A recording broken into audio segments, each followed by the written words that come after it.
देखो रिकॉर्डिंग का मैसेज क्या स्क्रीन शेयर है? Yes ma'am. ठीक है।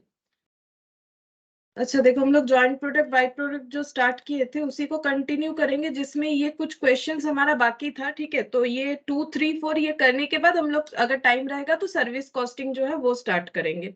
तो क्वेश्चन नंबर 2 देखो क्या होगा। क्वेश्चन नंबर 2 में क्या बोला है? बोल रहा है कि Sunmoon limited produces and sells the following product. तो सनमून लिमिटेड जो है वो कंपनी का नाम है, वो कुछ प्रोडक्ट बेचती है। क्या क्या प्रोडक्ट बेचती है? ए बी सी डी ई, ये इतने तरह का ये लोग प्रोडक्ट बेचते हैं। और यूनिट भी बता दिया है, मतलब इतना इतना प्रोडक्ट जो है ये प्रोड्यूस करके बेचते हैं। Selling price split off point पे, ठीक है, स्प्लिट ऑफ पॉइंट पे ये सेलिंग प्राइस है। और फर्दर प्रोसेस करके ये सेलिंग प्राइस है, जिसमें से डी का फर्दर प्रोसेस का कॉस्ट नहीं दिया हुआ है, इसीलिए नहीं दिया हुआ है। तो डी फर्दर प्रोसेस नहीं होता होगा, वो तो डिपेंड करता है ना कि हमें फर्दर प्रोसेस करना है कि नहीं करना है। वो तो ऑर्गेनाइजेशन पे डिपेंड करता है कि उन्हें फर्दर प्रोसेसिंग चाहिए कि नहीं चाहिए। अब ये भी किस पे डिपेंड करेगा? नॉर्मली देखो, ऑर्गेनाइजेशन का जिसमें प्रॉफिट होगा बेच के, वो वही ना करेगा। अगर स्प्लिट ऑफ पॉइंट से फर्दर प्रोसेस करके बेच के ज्यादा फायदा होगा तो वो फर्दर प्रोसेस करना ही बेटर मानेगा। ठीक है, तो इसको देखो, अगर हम लोग थोड़ा सा रिप्रेजेंट कर लेते हैं तो हमें करने में आसानी हो जाएगा। ये देखो क्वेश्चन नंबर 2 कर रहे हैं हम लोग। यहाँ पर स्प्लिट अप पॉइंट पे कितने सारे प्रोडक्ट बनते हैं? ए बी सी डी और ई, हम ऐसे लिख लिए ए बी सी डी और ई। ठीक है, ये जो पॉइंट है इसको हम लोग बोलते हैं, यहाँ पर ये होता है स्प्लिट ऑफ पॉइंट। ठीक है, स्प्लिट ऑफ पॉइंट पे ये 5 तरह का प्रोडक्ट बन जाएगा। अच्छा, अगर अभी बेच देते हैं, मतलब स्प्लिट ऑफ पॉइंट पे जिस कंडीशन में प्रोडक्ट बन रहा है, अगर हम लोग अभी बेच देते हैं तो ये एट द रेट ऑफ 17 में बिकेगा। क्वेश्चन में पता रहेगा, हमें देख के हम लोग बता सकते हैं। ठीक है, इसके अलावा 13, 8, ये वाला 13 में बिकेगा, ये वाला 8 रुपीज में बिक जाएगा। और 10 और 14 ऐसे बिकेगा। ठीक है, लेकिन अगर हम लोग फर्दर प्रोसेस करते हैं तो, ठीक है, फर्दर प्रोसेस अगर होता है ए बी सी डी और ई, ठीक है, फर्दर प्रोसेस होने पे कैसे बिकेगा? 25, 17 और 12, ये हो गया 25, ये हो गया 17 और ये हो गया 12। ठीक है, ऐसे बिकेगा। अच्छा, और डी का देखते हैं। डी का कुछ सेल प्राइस नहीं है एक्चुअली, ये फर्दर प्रोसेस नहीं होगा, इसको हटा देते, इसको ड्रॉ करने का यहाँ पर क्या जरूरत है, जबकि फर्दर प्रोसेस करना ही नहीं है हमें इसे। उसके बाद है 20 rupees eight the rate of 20। ठीक है, ये फर्दर प्रोसेस करने से होगा। तो जितना पढ़ा मैंने एक बार लिख लिया। फिर बोल रहा है कि जो ये प्रोसेसिंग चला उस पे रॉ मेटेरियल का खर्चा है 35,90,000।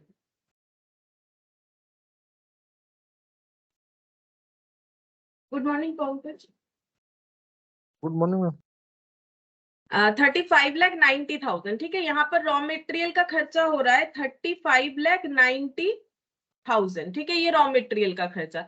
अच्छा, उसके बाद other manufacturing cost, other cost बोल के लिख लेते हैं। अदर कॉस्ट है हम लोगों का 5,47,000, 5,47,000। ठीक है, ये हम लोगों ने खर्चा किया है। Raw material in the manufacturing process which are absorbed on the product on the basis of their net realisable value. अच्छा, क्या बोल रहा है? पढ़ो फिर से। बोल रहा है कि रॉ मेटेरियल कॉस्ट जो है और अदर मैन्युफैक्चरिंग कॉस्ट जो है, मैन्युफैक्चरिंग प्रोसेस में ये जो खर्चा हमारा एप्लीकेबल हुआ है, इसको एब्जॉर्ब करवाने का मतलब क्या होता है? जैसे तुम लोग ओवरहेड में पढ़े हो, एब्जॉर्ब करवाने का मतलब यही हो गया ना कि ये खर्चे का कितना पोर्शन ए में जाएगा, बी में जाएगा, सी में जाएगा, डी में जाएगा, ई में जाएगा, मतलब इसका कॉस्ट डिसाइड करना। ये तो टोटल में दिया हुआ है, हम लोग को इंडिविजुअली डिसाइड करना पड़ेगा कि कौन से प्रोडक्ट के लिए कितना होगा एब्जॉर्ब, और कौन से बेसिस पे करना है? एनआरवी बेसिस में। मतलब ज्वाइंट कॉस्ट, ये टोटल करने से क्या निकल के आएगा? ज्वाइंट कॉस्ट, ज्वाइंट कॉस्ट का हमें क्या कैलकुलेट करना पड़ेगा?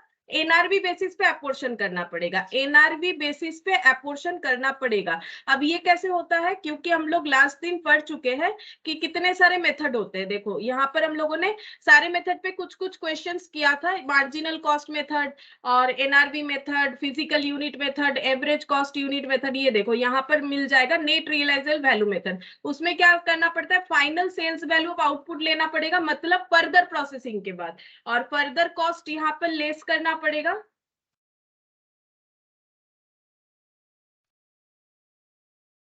Good morning. और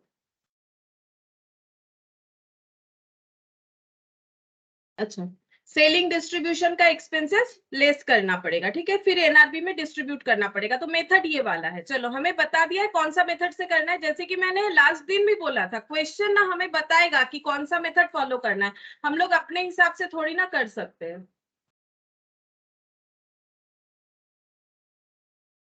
good morning Shubhajit. Good morning ma'am. Good morning Biswajit.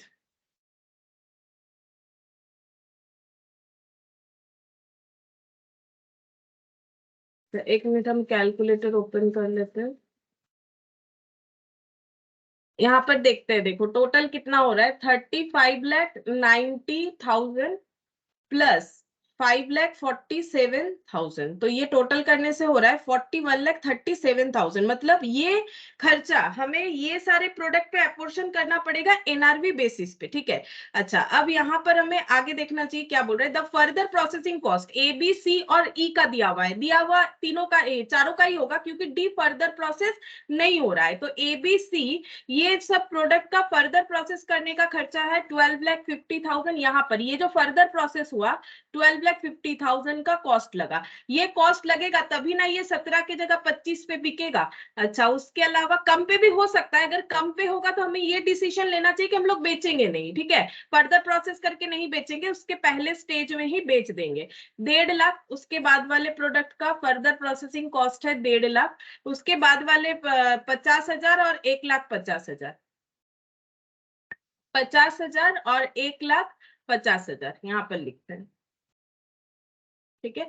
तो ये हो गया 50,000 और 1,50,000। अब हमें एनआरबी बेसिस पे अपोर्शन करना है। तो क्वेश्चन समझ में आ रहा है क्या क्या हमें इंफॉर्मेशन दिया हुआ है। अब क्या बोल रहा है, you are required to prepare the following in respect of the coming year. Coming year में हमें ये सारी चीजों का इंफॉर्मेशन देना है। क्या है, पहला बोला है statement showing income forecast. Income forecast मतलब पीएल, मतलब सेल से टोटल कॉस्ट माइनस करने से जो प्रॉफिट आता है उसी का बात हो रहा होगा, ठीक है। तो इनकम फोरकास्ट हमें बताना है कि अगर ऐसे ही चल रहा है फ्यूचर में क्या इनकम फोरकास्ट होगा कंपनी का, assuming that none of its product are to be further processed. अगर कोई भी प्रोडक्ट का ये लोग फर्दर प्रोसेसिंग ना करे तो उस केस में इन लोगों का जो प्रॉफिट है वो कितना दिखेगा, मतलब इसी स्टेज में बिक जाना है, ठीक है। इसका मतलब इसी स्टेज में बिक जाना है। अगर फर्दर प्रोसेस नहीं होगा तो कंपनी का इनकम स्टेटमेंट क्या दिखेगा, ये हमें पूछा गया है, ठीक है। एक पॉइंट मेरा यहाँ पर छूट गया, देखो यहाँ पर एक पॉइंट लिखा हुआ था लास्ट में, वो मैंने रीड नहीं किया। फिक्स्ड कॉस्ट बोला है 4,73,000।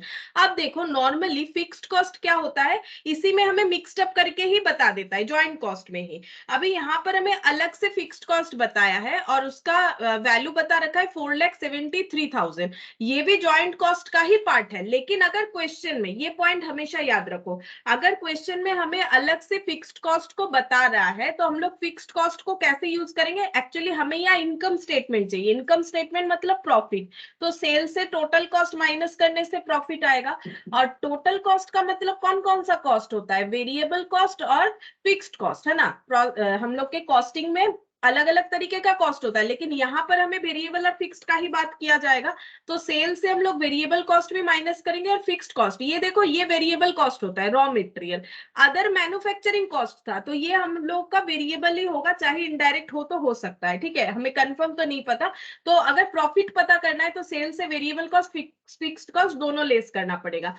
तो हम लोग क्या करेंगे, ज्वाइंट कॉस्ट इसी को मानेंगे क्योंकि क्वेश्चन हमें बता रहा है raw material cost and other manufacturing expenses cost in the manufacturing process which are absorb.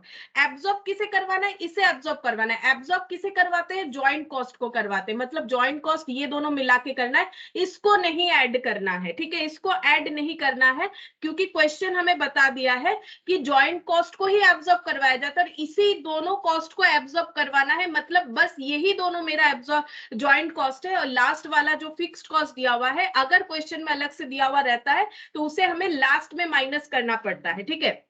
कैसे माइनस करेंगे, पहले हम लोग ये सारे कॉस्ट को अपोर्शन कर देंगे, करने के बाद फिक्स्ड कॉस्ट को लेस करके बताएंगे कि कितना प्रॉफिट है, ठीक है। अभी करेंगे तो समझ में आ जाएगा, ठीक है। तो पहला जो पॉइंट ए है उसको हम लोग पहले कर लेते हैं। देखो क्वेश्चन नंबर ए, मतलब पहले क्वेश्चन का ए पॉइंट, ठीक है। इसमें हम लोग क्या निकालेंगे, स्टेटमेंट शोइंग, यहां पर लिखते हैं स्टेटमेंट शोइंग income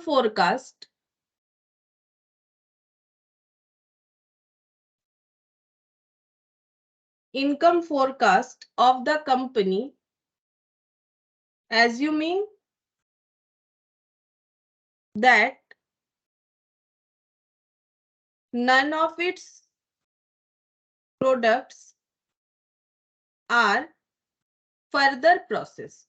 अगर कोई भी प्रोडक्ट फर्दर प्रोसेस नहीं किया जा रहा है तो इनकम स्टेटमेंट क्या होगा? अब इनकम स्टेटमेंट का मतलब तो पता ही है, मैंने बता भी दिया, सेल से मुझे वेरिएबल कॉस्ट को लेस करना चाहिए, ठीक है, और उसके बाद फिक्स्ड कॉस्ट को। तो यहाँ पर लिखते हैं प्रोडक्ट, कितने सारे प्रोडक्ट है? ए बी सी डी ई, तो ए बी सी डी और ई।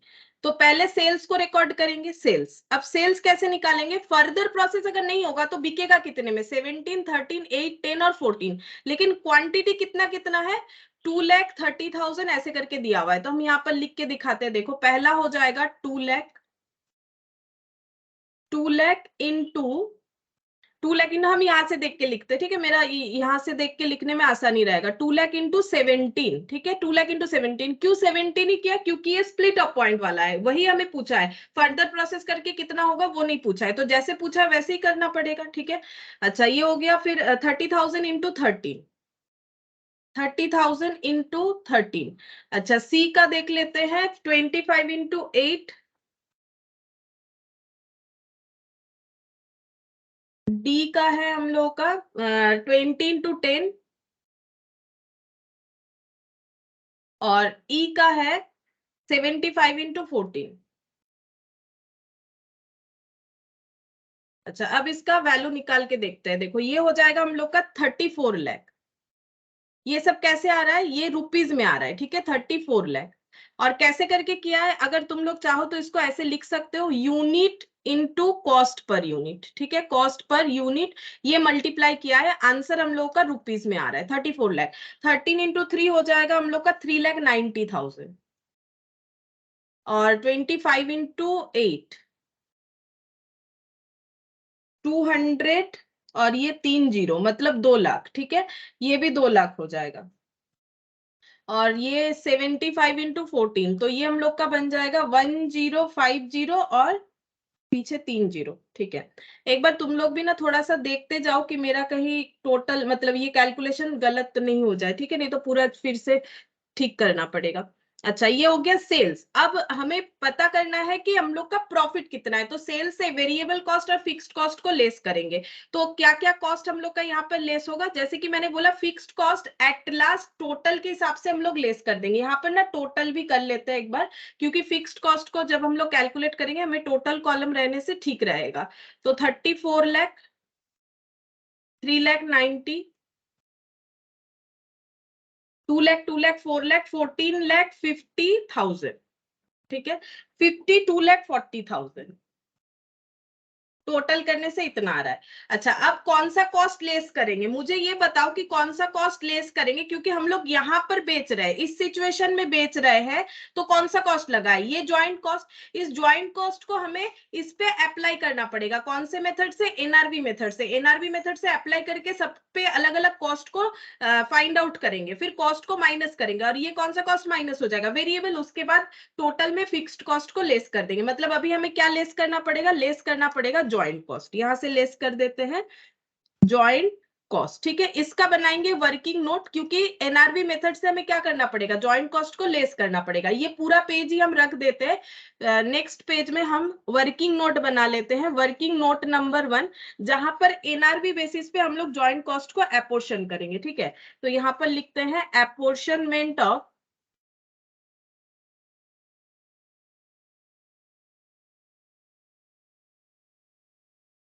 On NRV basis. तुम लोग पूरा लिख लो, नेट रियलाइजेबल वैल्यू मेथड बोल के हम इसको शॉर्टकट में लिख रहे हैं, ठीक है, एनआरवी बेसिस। यहाँ पर लिख देते हैं प्रोडक्ट।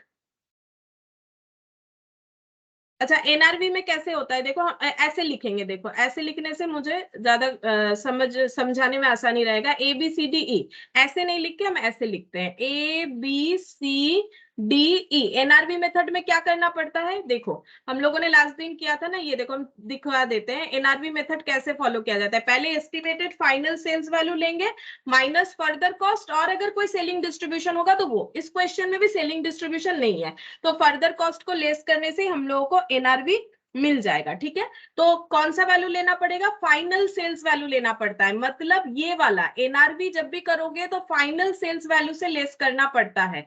तो यहाँ पर लिखेंगे एस्टिमेटेड सेल्स वैल्यू, एस्टिमेटेड लिखना पड़ता है, एस्टिमेटेड फाइनल सेल्स वैल्यू। ठीक है, और ये कितना हो जाएगा 2 लाख इंटू 25। ये फाइनल सेल्स वैल्यू का मतलब होता है फर्दर प्रोसेसिंग वाला सेल्स वैल्यू, ये मेथड का रूल्स है कि हमें ऐसे ही करना पड़ता है। ठीक है, अब हम लोग करेंगे 2 लाख इंटू 25, यहाँ पर 2 लाख इंटू 25। अच्छा, इसके बाद हो जाएगा 2 लाख इंटू 25 के बाद 30,000 इंटू 17, तो यहाँ पर लिखते हैं 30,000 इंटू 17। सी वाला हो जाएगा 25,000 इंटू यहाँ पर 80 करेंगे क्योंकि इसका फर्दर प्रोसेसिंग तो कुछ हो नहीं रहा है, तो इसका फाइनल सेल्स वैल्यू यही वाला है, तो यही वाला लिख देंगे। और 20,000 सॉरी 25,000 इंटू 12, तुम लोग कुछ नहीं बोल रहे, मैंने तो गलत लिखा 12। ठीक है, अच्छा डी का हो जाएगा 20,000 इंटू 10, और ई का हो जाएगा हम लोग का 75,000 इंटू 20।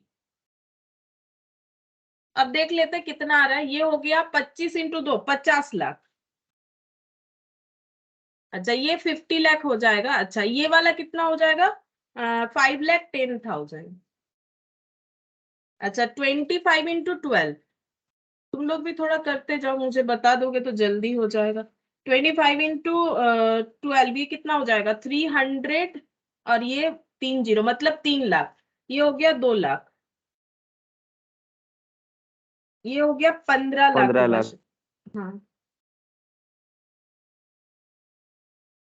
15 लाख हो गया। ठीक है, अच्छा अब हम लोग यहाँ से क्या माइनस करेंगे, नेट रियलाइजेबल वैल्यू में क्या माइनस किया जाता है, फर्दर कॉस्ट। ठीक है, फर्दर प्रोसेसिंग कॉस्ट को माइनस किया जाता है, और अगर कोई सेलिंग डिस्ट्रीब्यूशन ओवरहेड है जो कि इस क्वेश्चन में नहीं है। ठीक है, फर्दर प्रोसेसिंग कॉस्ट 12,50,000, 1,50,000, तो 12,50,000, 1,50,000, 12,50,000, 1,50,000 और 1,50,000,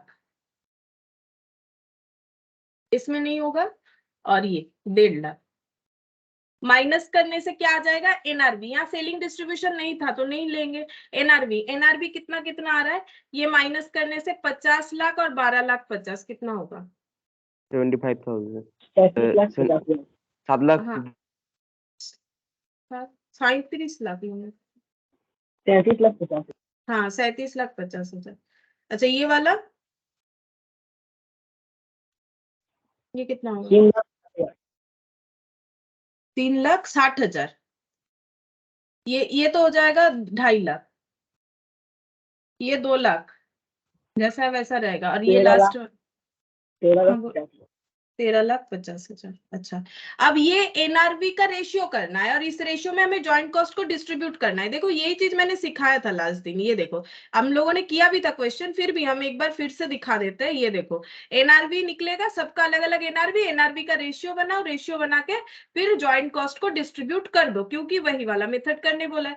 अब जॉइंट कॉस्ट को हम लोग एपोर्शन करेंगे, तो ठीक है कैसे करेंगे, देखो हम ना इसको क्या कर रहे हैं, इसको और अलग अलग इस टू देके रेशियो नहीं करेंगे, इसमें क्या होगा कैलकुलेशन काफी ज्यादा हो जाएगा। हम यहाँ पर पहले लिख लेते हैं कि जॉइंट कॉस्ट है कितना। ठीक है, तो जॉइंट कॉस्ट है 35,90,000, मैंने टोटल किया हुआ है, वहां से देख के ही लिख लेंगे। 35,90,000 यहाँ पर किया हुआ है, और ये है 5,47,000, तो 41,37,000। अच्छा यहाँ पर लिखेंगे 5,47,000, तो 41,37,000। अच्छा कैसे कैलकुलेट करने से हम लोग का जल्दी होगा, जबकि इतना बड़ा बड़ा डेटा होता है तो कैसे होगा, सबसे पहले ना ये सबको टोटल कर लो, क्योंकि जब हम लोग रेशियो करते हैं तो रेशियो का टोटल करते हैं ना, तो ये सबका टोटल कर लो, एक बार टोटल कर लेते हैं, यहाँ पर टोटल कॉलम बना लेंगे। ठीक है, यहाँ पर टोटल लिख लेंगे, फिर देखो कैसे जल्दी जल्दी कैलकुलेट होता है। तो यहाँ पर लिखेंगे, पहले टोटल करते हैं 37, मैंने गलत लिख दिया, देख लो एक बार, हाँ तुम लोग भी देखो कि टोटल सही हो रहा है कि नहीं। 37,50,000, 3,60,000, 3,60,000 और ये 4,50,000। अच्छा मैम और 591 हाँ बोलो 591 40 मतलब 59,10,000 ये रेशियो का टोटल आ गया। अब हम लोग को क्या करना पड़ेगा, हर जगह पे रेशियो पे हमारा कॉमन पार्ट क्या होगा, कॉमन पार्ट हो जाएगा 40। देखो कैसे डिस्ट्रीब्यूट करना है, 41,37,000 ये जॉइंट कॉस्ट है, इनटू यहाँ पर 37,50,000 डिवाइडेड बाय 59,10,000, जिसमें से ये वाला पोर्शन मेरा हमेशा फिक्स्ड रहेगा। ठीक है, ये वाला पोर्शन फिक्स रहेगा, बस कभी इससे इंटू होगा, कभी इससे इंटू होगा, कभी इससे इंटू होगा, कभी इससे इंटू होगा। तो बेटर ये है कि हम पहले ये वाले पोर्शन का कैलकुलेशन निकाल लेते हैं, ठीक है, जो कि सब जगह पे कॉमन होगा। तो हम यहाँ पर रेशियो इस तरह से लिख लेते हैं, 41,37,000 डिवाइडेड बाय 59,10,000। ये जितना भी आएगा, आई होप की पॉइंट में ना आए तो बेटर होता है, देख लेते हैं, अगर पॉइंट में आए तो आएगा, कुछ कर तो नहीं सकते हम लोग। 59,10,000, अच्छा अच्छा वैल्यू आया 0.07। अगर पॉइंट वगैरह आता है ना तो बार बार उसी को कैलकुलेट करना पड़ता है, हम लोग डायरेक्टली नहीं ले पाते हैं, क्योंकि डायरेक्टली कैसे लेंगे, अगर बहुत सारा पॉइंट है तो अप्रोक्सीमेशन के लिए पूरा वैल्यूज के साथ कैलकुलेट करना पड़ता है ना। तो अगर ऐसा वैल्यूज आता है तो बहुत ही अच्छा बात है। तो 0.07 जो कि हर जगह पे फिक्स्ड है, अब क्या करोगे, उसके साथ ये इंटू हो जाएगा, है ना। तो हम लोग को क्या करना है, 0.07 इंटू दिस वन, ऐसे कर लेते हैं, 0.07 इंटू 37,50,000।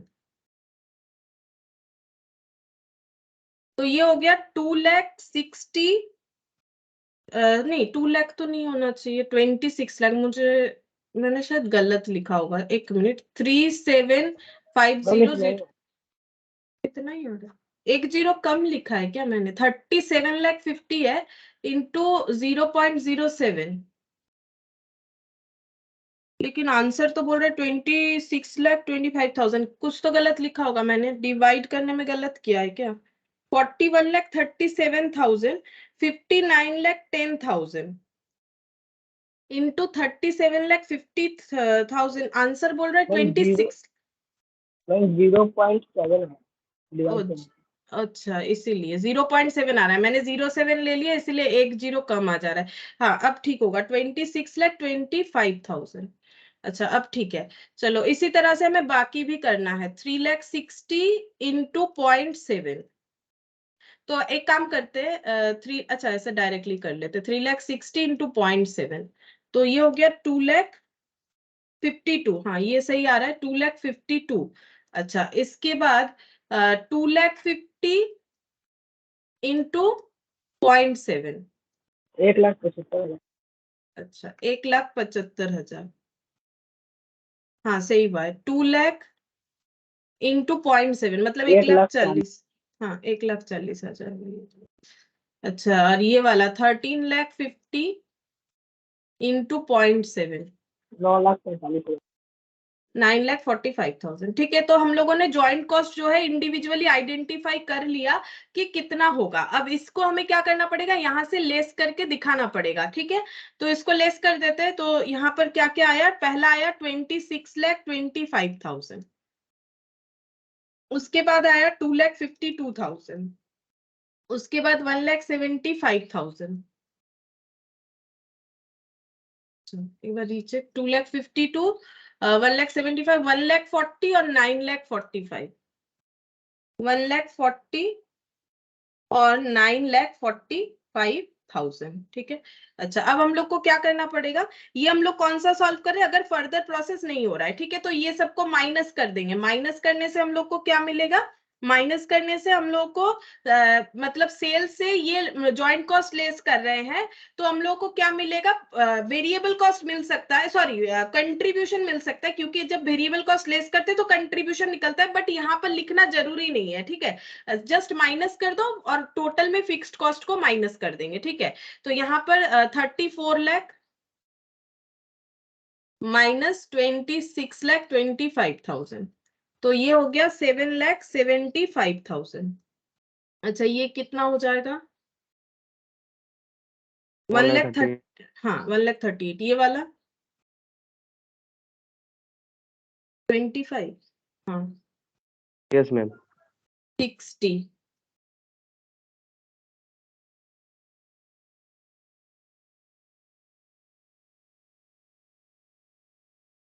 $1,05,000। अच्छा, अब यहाँ पर टोटल कर लेते हैं, ठीक है। ये वाला जो है, ये कॉस्ट को भी टोटल कर लेते हैं। इसका टोटल करने से कितना आएगा? ये जो ज्वाइंट कॉस्ट लिखा है, इसका टोटल करने से ये वाला आएगा 41,37,000, क्योंकि 41,37,000 को ही तो हम लोगों ने इस तरह से अपोर्शन किया इसमें। और टोटल क्या करें, देख के ही लिखेंगे, ठीक है। अच्छा, अब ये टोटल में माइनस कर दो, 52, 40 और 41,37। 11,03,000। अच्छा, 11,03,000 हो गया। अच्छा, अब यहाँ से एक कॉस्ट माइनस करना अभी बाकी है, वो है फिक्स्ड कॉस्ट, ठीक है। तो फिक्स्ड कॉस्ट को माइनस करेंगे, तो फिक्स्ड कॉस्ट टोटल में माइनस करना पड़ेगा, क्योंकि फिक्स्ड कॉस्ट को थोड़ी ना ऐसे लिखेंगे, इसका फिक्स्ड कॉस्ट इतना, इसका नहीं। फिक्स्ड कॉस्ट मतलब ये 5 ABCDE, ये 5 प्रोडक्ट प्रोड्यूस करने का फिक्स्ड कॉस्ट इतना है। तो ये कभी इंडिविजुअली थोड़ी ना माइनस होता है, टोटल से माइनस कर देंगे। तो फिक्स्ड कॉस्ट यहाँ से माइनस करना पड़ेगा, इसीलिए इसमें टोटल कॉलम बनाना जरूरी था।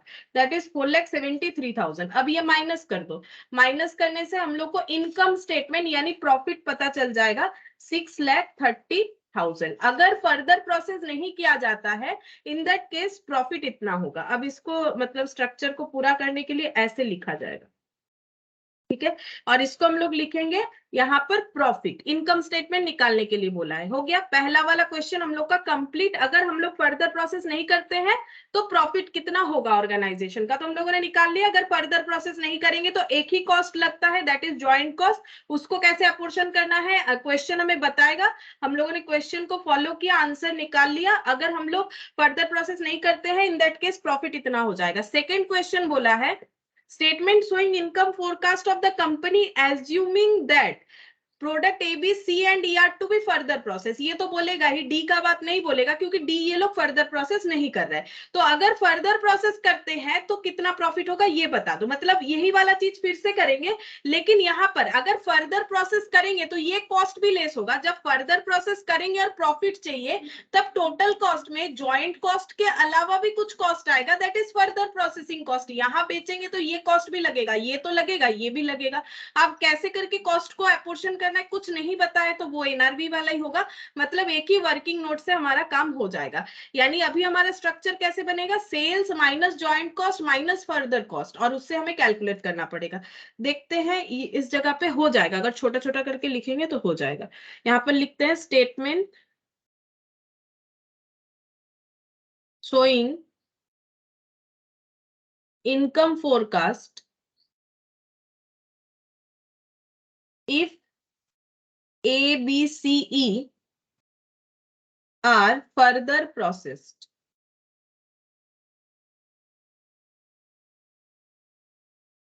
यहाँ पर पर्टिकुलर्स प्रोडक्ट, प्रोडक्ट में आ जाएगा A, B, C, D, E। अच्छा, यहाँ पर लिखेंगे सबसे पहले सेल्स। अगर फर्दर प्रोसेस होगा तब सेल्स वैल्यू कौन सा हो जाएगा, ये वाला 12,15 सॉरी ये यूनिट इंटू 25, जो कि हम लोगों ने ना यहाँ पर किया था, जब हम लोग एनआरवी निकाले थे तब किया था। तो यहाँ से देख देख के ही लिख देंगे 50 लाख, 5 लाख 10, 3 लाख, 2 लाख और 15 लाख, ठीक है। फर्दर प्रोसेस करने पे हम लोग का सेल्स वैल्यू आ जाएगा 50 लाख। अच्छा, ये कहाँ से ले रहे हैं, इसका वर्किंग नोट 1 लिख सकते हो, क्योंकि वहां से हम लोगों ने ले लिया डेटा, बिकॉज हम लोगों ने एक बार कैलकुलेट किया है, बार बार थोड़ी ना कैलकुलेट करेंगे, टाइम जाता है, ठीक है। अब यहाँ पर लिख देंगे 5,10,000 और यहाँ पर 3 लाख, 5 लाख 10, 3 लाख, 2 लाख और 15 लाख, 2 लाख और 15 लाख। इसका भी टोटल निकालेंगे, क्योंकि टोटल जब तक नहीं निकालेंगे ये फिक्स्ड कॉस्ट को कैसे लेस करेंगे, क्योंकि फिक्स्ड कॉस्ट तो लगेगा, हर जगह पे ही लगेगा ना। तो 50 लाख और ये 3 और 2 5 लाख, 5 और 5 10 लाख, 10 लाख और 50 60 लाख 10,000, 60 लाख 10,000 प्लस 15 लाख, तो ये हो जाएगा 75 लाख 10,000, ठीक है। 75 लाख 10,000 ये हम लोग का हो गया सेल्स। अच्छा, अब यहाँ से लेस करेंगे ज्वाइंट कॉस्ट, वो भी हम लोग का कैलकुलेटेड है, यहाँ से देख देख के ही लिखना है। ज्वाइंट कॉस्ट तो यही होगा क्योंकि ज्वाइंट कॉस्ट को इसी तरह से एपोर्शन करना है, तो यही वाला आंसर आएगा, तो जस्ट देख के लिखेंगे। तो पहला है 26,25,, 2,52,,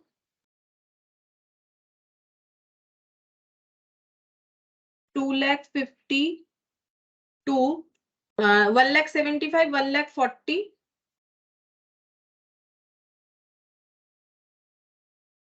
1,40,, 9,45, और टोटल भी कर रखा होगा हम लोगों ने 41,37,000। और यहां से लेस करेंगे further processing cost, further cost, ठीक है, मैंने शॉर्ट में लिख दिया फर्दर प्रोसेसिंग कॉस्ट को फर्दर कॉस्ट बोल के। फर्दर कॉस्ट है 12,50,000, 1,50,50,000,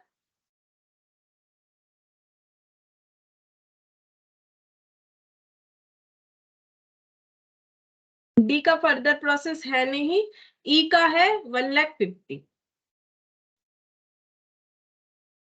अच्छा, ये सबका टोटल 1,50,000 और 1,50,000 मतलब हो गया 3,00,000, 3,50,000, 50 एक मतलब 4,00,000, 4,00,000 और 12,00,000 मतलब 16,00,000, ठीक है, 16,00,000 हो जाएगा यहाँ पर टोटल करने से।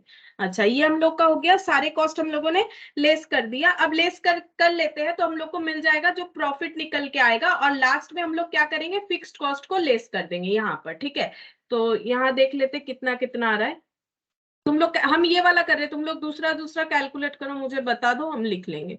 50,00,000 माइनस, मैम 1,25,000 कोनटा बोलो, ए बी सी कोनटा, ए এটা 1,25,000 11,25,000, अच्छा, बी उसके बाद 1,08,000 1,08,000, उसके बाद 75,000 60, 60,000 4,05,000 4,05,000, अच्छा। और ये पूरा, ये भी चाहिए, नहीं तो फिक्स्ड कॉस्ट कैसे लेस करेंगे?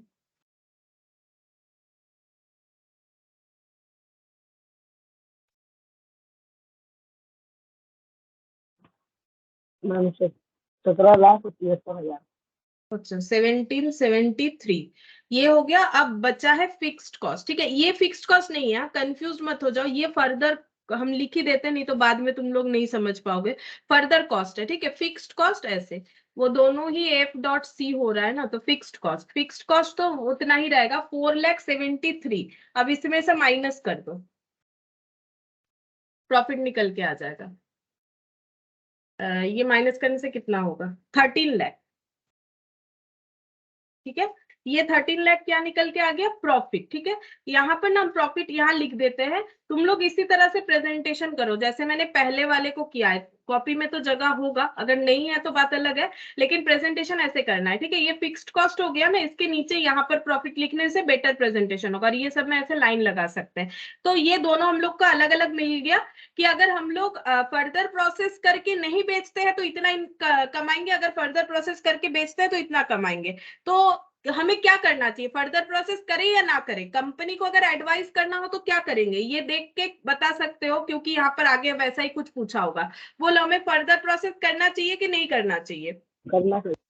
करना चाहिए, क्योंकि सारे खर्चे माइनस कर दिए हम लोगों ने, जितना भी खर्चा लगता है फर्दर प्रोसेस करने तक, फिर भी प्रॉफिट 13,00,000 हो रहा है, जबकि यहाँ पर 6,30,000 हो रहा है, तो ऑब्वियसली फर्दर प्रोसेस करना चाहिए। अब आगे देखो, यहाँ ऐसा ही कुछ पूछा होगा, can you suggest any other production plan whereby the company can maximise its profit? क्या हम लोग कोई सजेशन दे सकते हैं इनको कि कौन सा प्रोसेस फर्दर करे ना करे ताकि इनका प्रॉफिट मैक्सिमाइज हो? इफ यस, अगर हाँ, then submit a statement showing income forecast arising out of adoption of that plan. अगर ऐसा कोई प्लान हम लोग कंपनी को सजेस्ट कर सकते हैं तो उसका पूरा फोरकास्ट हमें दिखाने के लिए बोला गया है, ठीक है। तो देखो, फर्दर प्रोसेस कौन सा प्रोडक्ट को करेंगे, ये तो हम लोग टोटल में बता रहे हैं, इंडिविजुअली देखो, ए प्रोडक्ट को फर्दर प्रोसेस नहीं करने से 7,75,000, करने से 11,25,000, तो ए को फर्दर प्रोसेस करना चाहिए, ठीक है। बी का देखो 1,38,000, यहाँ पर 1,08,000, क्या बी को फर्दर प्रोसेस करना चाहिए? बताओ, इंडिविजुअली भी तो देखना पड़ेगा, ये तो कंबाइन में तो हमें सारा चीज नहीं समझ में आता है ना। डिपार्टमेंट कॉस्टिंग जब मैंने करवाया है तो डिपार्टमेंट वाइज प्रॉफिट देखना क्यों जरूरी होता है? क्योंकि कंबाइनली दिखेगा कि ऑर्गेनाइजेशन प्रॉफिटेबल है, लेकिन इंडिविजुअली चेक करोगे तो पता चलेगा कि कौन प्रॉफिट दे रहा है, कौन लॉस दे रहा है। ठीक है, तो बी प्रोडक्ट का प्रॉफिट 1,38,000, फर्दर प्रोसेस नहीं किए, और फर्दर प्रोसेस कर लिए तो 1,08,000, तो बी को फर्दर प्रोसेस करें या ना करें? बोलो, बी को फर्दर प्रोसेस करें या ना करें? देखो मैंने ऐसा क्या पूछ लिया, बताओ। मैम बी नहीं को नहीं करेंगे ना, यहाँ तो ज्यादा हो रहा है, तो ये 1,08,000 प्रॉफिट कमाएंगे, तो बी को फर्दर प्रोसेस नहीं करना चाहिए। सी का 25,000 और 75,000 तो ज्यादा दिख रहा है, फर्दर प्रोसेस करेंगे। ठीक है, अच्छा डी का तो फर्दर प्रोसेस हो नहीं रहा है वैसे भी। ठीक है, डी का तो फर्दर प्रोसेस ऐसे भी नहीं कर रहे हैं, तो डी का ये स्टेटमेंट जो है वो स्प्लिट ऑफ पॉइंट का ही बना हुआ है, तो डी का फर्दर प्रोसेस नहीं हो रहा है, वैसे हो ही नहीं रहा है। या सजेशन क्या दे, ये लोग कर ही नहीं रहे। ठीक है, ई का देखो, ई का जो है 1,05,000 और यहाँ पर 4,05,000, तो ऑब्वियसली फर्दर प्रोसेस होना चाहिए। ठीक है, तो अगर हम लोग सजेस्ट करेंगे तो इनको ये सजेस्ट करेंगे कि ए सी और ई प्रोडक्ट को फर्दर प्रोसेस करो, बी को फर्दर प्रोसेस नहीं करो। ठीक है, बी को फर्दर प्रोसेस नहीं करो। पहला तो है हमारा प्रोडक्शन प्लान जो है वो ऐसा बनना चाहिए, और ऐसा अगर प्लान होगा तो इनकम स्टेटमेंट कैसे देखने में होगा वो हमें बना के देना है इनको। ठीक है, तो पहले हम लोग सजेशन लिख देते हैं, मतलब कमेंट। ठीक है, कमेंट्स लिखना पड़ेगा हमें, यहाँ पर लिखते हैं कमेंट्स या फिर सजेशन। यहाँ पर लिखेंगे कि on comparing the figures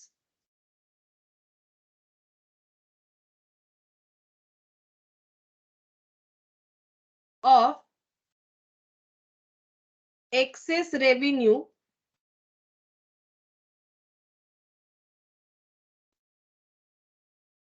over cost of manufacturing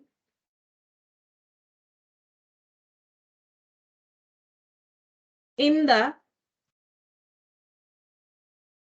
above statement, one observes that the concern is earning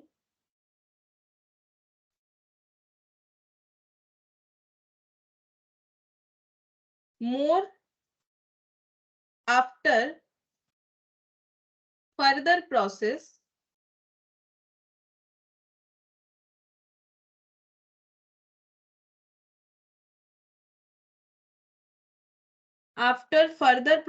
of A, C and E, but is losing a sum of 30,000 if product B is further processed.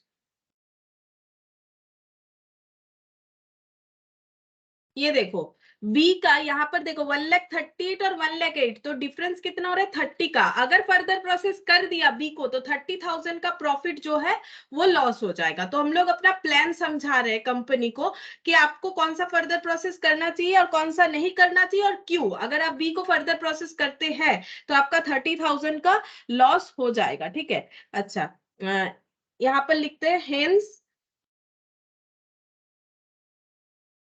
the best production plan will be to sell A, C and E after further process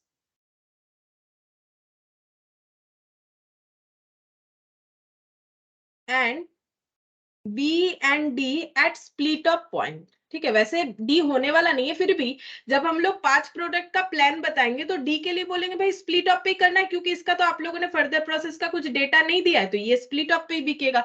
इसको रख के क्या फायदा है, बेचना तो है ही हम लोग, तभी तो प्रोडक्शन कर रहे हैं। एट स्प्लिट ऑफ पॉइंट, ठीक है, बस इतना सा लिखना है, तुम लोग अपने लैंग्वेज में भी लिख सकते हो। ठीक है, यहाँ पर मैंने क्या लिखा है, on comparing the figures of excess revenue. जब हम लोगों ने फिगर्स चेक किए एक्सेस रेवेन्यू किसमें है, कैसे करके चेक किया, हम लोगों ने कंपेयर किया 7,75,000 से 11,25,000। तो हम लोग रेवेन्यू फिगर्स को क्या कर रहे हैं, कंपेयर कर रहे हैं ओवर कॉस्ट ऑफ मैन्युफैक्चरिंग। मतलब कॉस्ट क्या लग रहा है, सेल, रेवेन्यू मतलब इनकम, इनकम क्या हो रहा है, कॉस्ट क्या लग रहा है।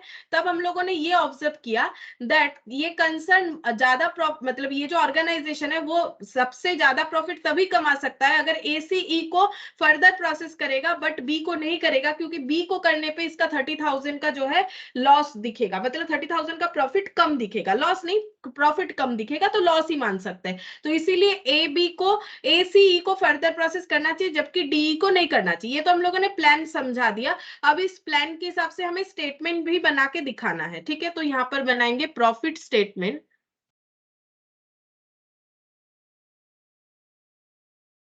Based on suggested production plan।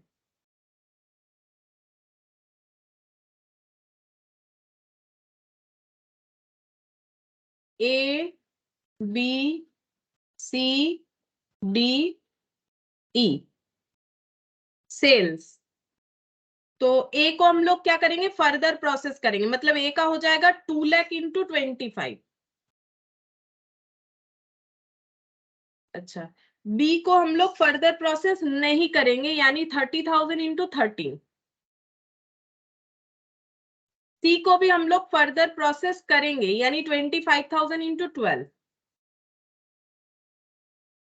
और डी को क्या क्या लिखा था हम लोगों ने, एसीई को फर्दर प्रोसेस करना है। अच्छा, ई का फर्दर प्रोसेस होगा, डी का तो वैसे भी नहीं हो रहा है, 20,000 इंटू 10। और ई का फर्दर प्रोसेस करने का बात हुआ है तो 75,000 इंटू 20। अच्छा, तो यहाँ पर देख लेते कितना आ रहा है, ये हो जाएगा हम लोग का 50 लाख, ये 3,90,000। अच्छा, ये हो जाएगा 25, 3 लाख। अच्छा, ये 2 लाख। और ये वाला हो जाएगा 15 लाख। यहाँ पर लिखेंगे टोटल, क्योंकि फिक्स्ड कॉस्ट को लेस करना पड़ेगा ना, तो टोटल कॉलम यहाँ जरूरी हो जाता है। देखो, तो यहाँ पर हो गया 50 लाख और ये 15 लाख, मतलब 65 लाख, 65 और यहाँ पर 3 और 2 5, मतलब 70 लाख, मतलब 73,90,000 आ रहा है। ठीक है, तो 73,90,000 हम लोग का टोटल सेल्स हो गया। लेकिन प्रॉफिट स्टेटमेंट निकालना है तो यहाँ से क्या क्या लेस करेंगे, हम लोग लेस करेंगे ज्वाइंट कॉस्ट जो सभी पे एप्लीकेबल होगा, और लेस करेंगे फर्दर प्रोसेसिंग कॉस्ट जिस पे एप्लीकेबल होगा। अब ए का ज्वाइंट कॉस्ट ये वाला, यहाँ पर 26,25,000, फिर 2,52,000, 26,25,000, 2,52,000, 1,75,000, 1,40,000, 9,45,000, 1,75,000, 1,40,000, 1,00,000, सॉरी 9,45,000, 9,45,000, इसका टोटल 41,37,000। अच्छा, फर्दर प्रोसेसिंग कॉस्ट यहाँ पर ए पे लगेगा, फर्दर प्रोसेस हो रहा है ए पे 12,50,000। बी को हम लोगों ने सजेस्ट किया है फर्दर प्रोसेस मत करो, ठीक है, तो इसका फर्दर प्रोसेसिंग नहीं लेंगे। सी का 50,000, डी तो फर्दर प्रोसेस होता नहीं है। और ई का है हम लोग का 1,50,000। अच्छा, तो टोटल कितना हो जाएगा, 1,50,000 और 50, मतलब 2 लाख, 2 लाख और 12 लाख, मतलब 12 13 14,50,000। ठीक है, ये 14,50,000 आ गया। अब लेस करेंगे, ठीक है, लेस करने के बाद फिक्स्ड कॉस्ट लेस करेंगे, यहाँ से फिर से लेस करेंगे फिक्स्ड कॉस्ट। ठीक है, फिक्स्ड कॉस्ट लेस करेंगे तो यहाँ पर फिक्स्ड कॉस्ट है 4,73,000। पहले ये माइनस कर लेते कितना आएगा, 50,00,000, 26,25,000 और 12,50,000।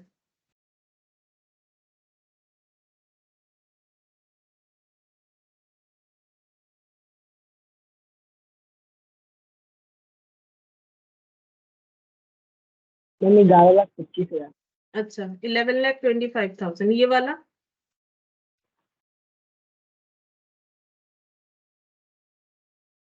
1,38,000,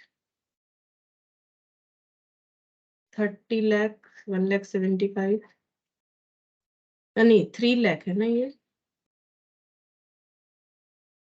25,000 इंटू 12, 50,000। 300 और 3 लाख, कितना हो रहा है ये वाला? 75,000। 75। अच्छा ये हो जाएगा 60, 60 हो गया। और ये 15, 10,95,000, मतलब 4,05,000। अब ये सबका टोटल करना पड़ेगा।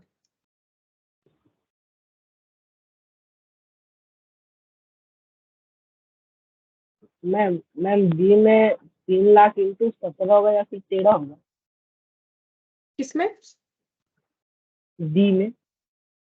डी में? बी बी बी में?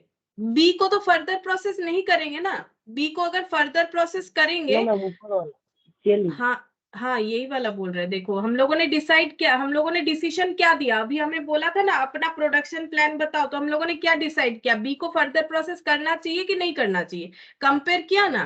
तो बी को नहीं करना चाहिए, तो नहीं करना चाहिए तो फिर सेलिंग प्राइस कौन सा लेंगे? अगर फर्दर प्रोसेस नहीं करेंगे तो कौन सा लेंगे? 13।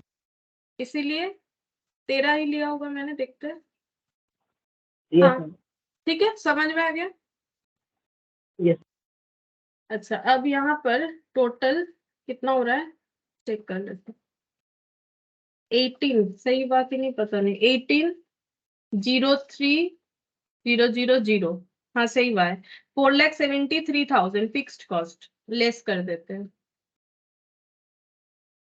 देखो 13,30,000। देखो जो यहाँ पर क्या हुआ, अगर देखो तुम लोग प्रैक्टिकली इसका समझना चाहते हो, वो प्रैक्टिकली होता है इस तरह का क्वेश्चन, ठीक है। इसमें ज्यादा कुछ मतलब ऐसा नहीं कि हमें समझ में नहीं आ रहा है कि प्रैक्टिकल लाइफ में क्या होगा। देखो हम लोगों ने क्या किया, फर्दर प्रोसेस करके भी स्टेटमेंट चेक किया, बिना फर्दर प्रोसेस करके भी किया, हमें क्वेश्चन बताया था। फिर हम लोगों ने चेक किया कि ए को फर्दर प्रोसेस करो तो बेनिफिट है, बी को करो तो बेनिफिट नहीं है, सी को करो तो बेनिफिट है, ई को बेनिफिट है, डी का हो नहीं रहा है। बी को क्यों मना कर दिया? करने पे 30,000 का हमारा लॉस हो रहा था। अब देखो जब फर्दर प्रोसेस किए थे हम लोग, तब हम लोगों का प्रॉफिट आया था 13 लाख, लेकिन उसमें बी को फर्दर प्रोसेस करने पे 30,000 का लॉस हो रहा था, क्योंकि बी को फर्दर प्रोसेस नहीं करने पे 30,000 का प्रॉफिट होता है, क्योंकि इस दोनों में डिफरेंस था 1,38,000 और 1,80,000। तो ये देखो 13 लाख और यहाँ पर 30,000 से ही प्रॉफिट इंक्रीज हुआ। इतना ही होना चाहिए था, क्योंकि बाकी सब तो फर्दर प्रोसेस करने पे ही हमें बेनिफिट देगा, ठीक है। डी का छोड़ो, डी तो पहले से ही फर्दर प्रोसेस नहीं होता है। तो बी का हम लोगों ने सिर्फ कमेंट पास किया कि इसको फर्दर प्रोसेस मत करो, तब प्रॉफिट और भी 30,000 से बढ़ जाएगा। क्यों? फर्दर प्रोसेस करने पे 30,000 का लॉस हो रहा था, ये 1,08,000 आ रहा था, इसीलिए देखो 30,000 से प्रॉफिट बढ़ गया, ठीक है। तो इस तरह से हमें क्वेश्चन में वैसा कुछ नहीं है कैलकुलेट करने का उतना खास, लेकिन बात यह है कि बड़ा बड़ा डेटा रहता है, अच्छे से कैलकुलेट करना होता है, और इसमें प्रेजेंटेशन मायने रखता है, ताकि लोगों को समझ में आए कि हम लोग क्या करना चाह रहे हैं, ठीक है। ऐसे ही कुछ लिख के आ जाएंगे, प्रेजेंटेशन नहीं करेंगे तो फिर गलत हो जाएगा। अच्छा मुझे लग रहा है नेट डिस्कनेक्ट हो गया क्या, तो मुझे रिकनेक्टिंग दिखा रहा नो था। मैम। चलो अच्छा ठीक है चलो। अच्छा फिर यहाँ पर क्वेश्चन नंबर 3, क्वेश्चन नंबर 3 जो है वो हम लोग का प्रीवियस जो क्वेश्चन हम लोगों ने पीवीसी, क्लोरीन और कॉस्टिक सोडा वाला किया था, लगभग वैसा ही है। Buttery butter is engaged in the production of buttermilk. Buttery butter company जो है वो बटर मिल्क प्रोड्यूस करती है, butter and ghee, in the production of buttermilk, butter and ghee. अच्छा तो 3 तरह का प्रोडक्ट बनाती है, बटर मिल्क बनाती है, बटर बनाती है और घी बनाती है। It purchase processed cream and let it through the process of Corning until it separates into butter milk and butter. बोल रहा है कि ये प्रोसेस्ड क्रीम खरीदती है और फिर कुछ प्रोसेस वगैरह करती है, जिसमें से बटर मिल्क और बटर अलग हो जाता है।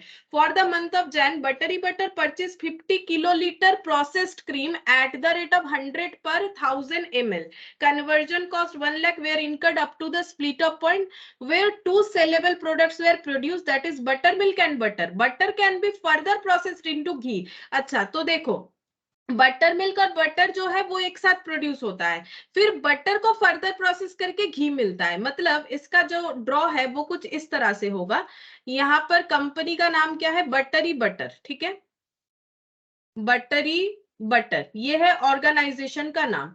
ये लोग एक प्रोसेस करते हैं जिसका नाम है, ये कुछ ऐसे दिया हुआ है,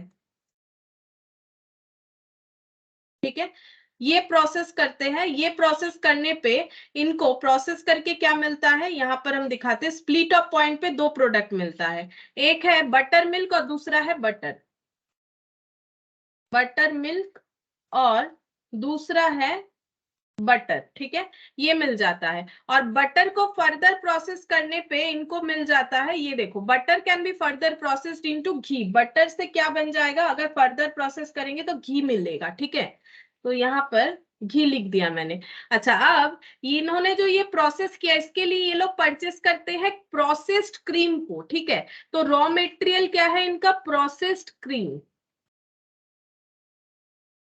इन्होंने प्रोसेस्ड क्रीम खरीदा है और उसका बता दिया है कितना खरीदा है, 50 किलो लीटर, 100 रुपए पर 1000 ml eight the rate of 100 पर 1000 ml। अच्छा, इसको हमें कैलकुलेट करके बताना पड़ेगा, हाँ कितना होगा इसका जो क्या बोलते हो वो,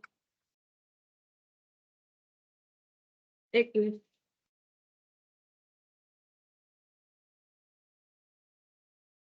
अच्छा इसका हमें ये बताना पड़ेगा कि ये कितना होगा, तुम लोग बताओ कितना होगा। और कन्वर्जन कॉस्ट यहाँ पर लिखते हैं, कन्वर्जन कॉस्ट,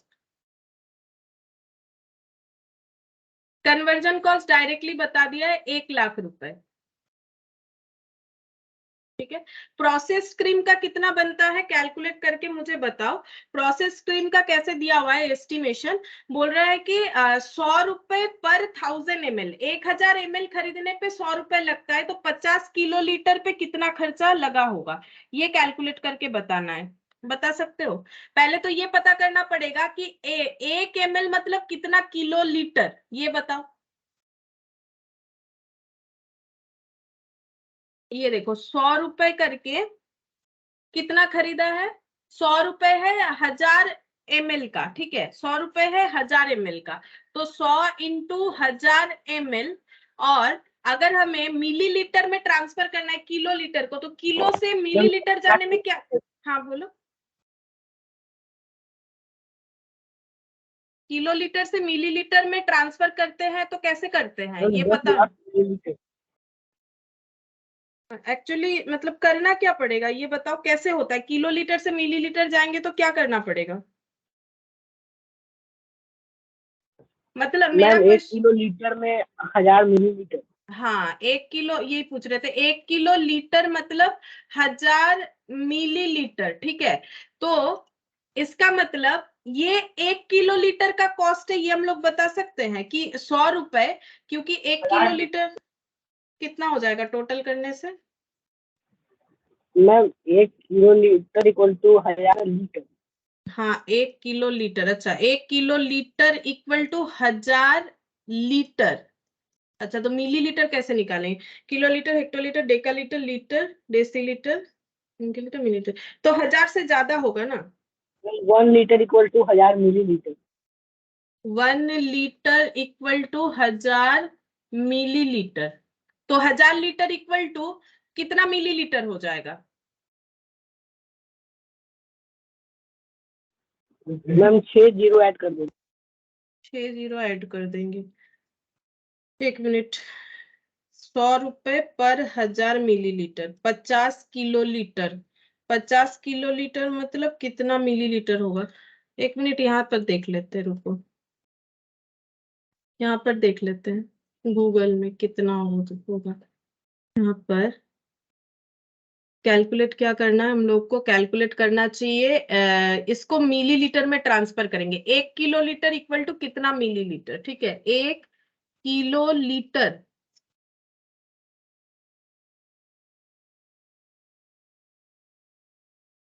इक्वल कितना मिलीलीटर, ये रहा मिलीलीटर, अच्छा सॉरी मिलीमीटर आ गया।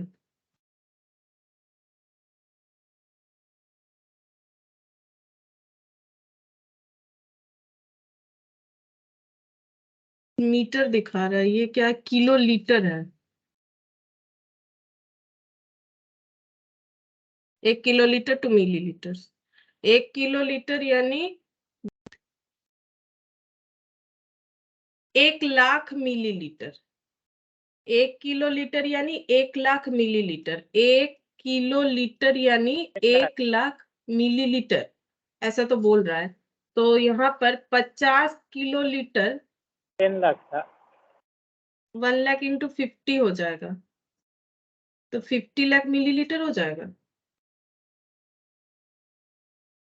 1000 मिलीलीटर का 100 रुपए, मैम 10 1000, लाख मिलीलीटर था।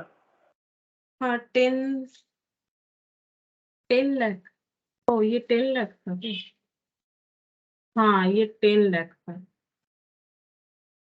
10 लाख 10 लाख मतलब ये 500 लाख मिलीलीटर, तो 1000 मिलीलीटर मतलब 100 रुपए। 1000 मिलीलीटर लेंगे तो 100 रुपए, एक लेंगे तो 100/1000 ऐसे।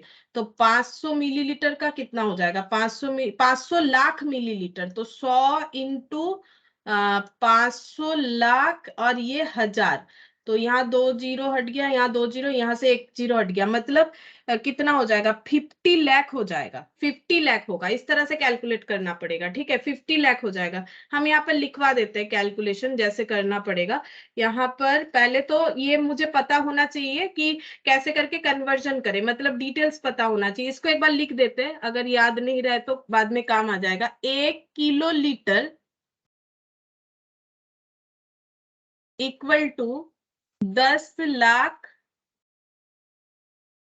10 lakh millilitre, 10 lakh millilitre.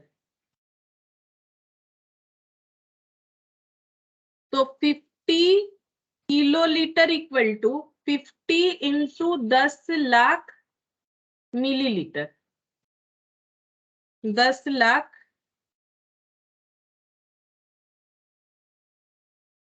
Millilitre equal to 500 lakh millilitre.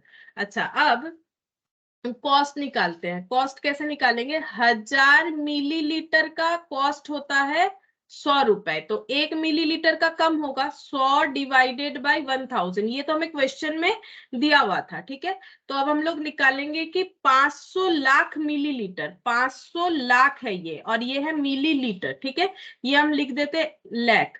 500 lakh millilitre का कितना हो जाएगा, 100 इंटू 500 लाख। अब इसको हम लैख में ट्रांसफर कर लेते हैं, और ये हो जाएगा 1000। अच्छा, अब इसका कैलकुलेशन करने से यहाँ 3 जीरो कैंसिल आउट, तो ये हो गया 5, और यहाँ पर 4 5 6 जीरो, मतलब 50 लाख, ऐसे कैलकुलेट करना पड़ेगा। 50 लाख रुपीज कॉस्ट होगा, ठीक है। अच्छा, तो यहाँ पर हम लोग लिखेंगे, ये हो गया हम लोग का 50 लाख, और 50 लाख और 1 लाख कन्वर्जन कॉस्ट था, तो 51 लाख हो जाएगा टोटल, ठीक है।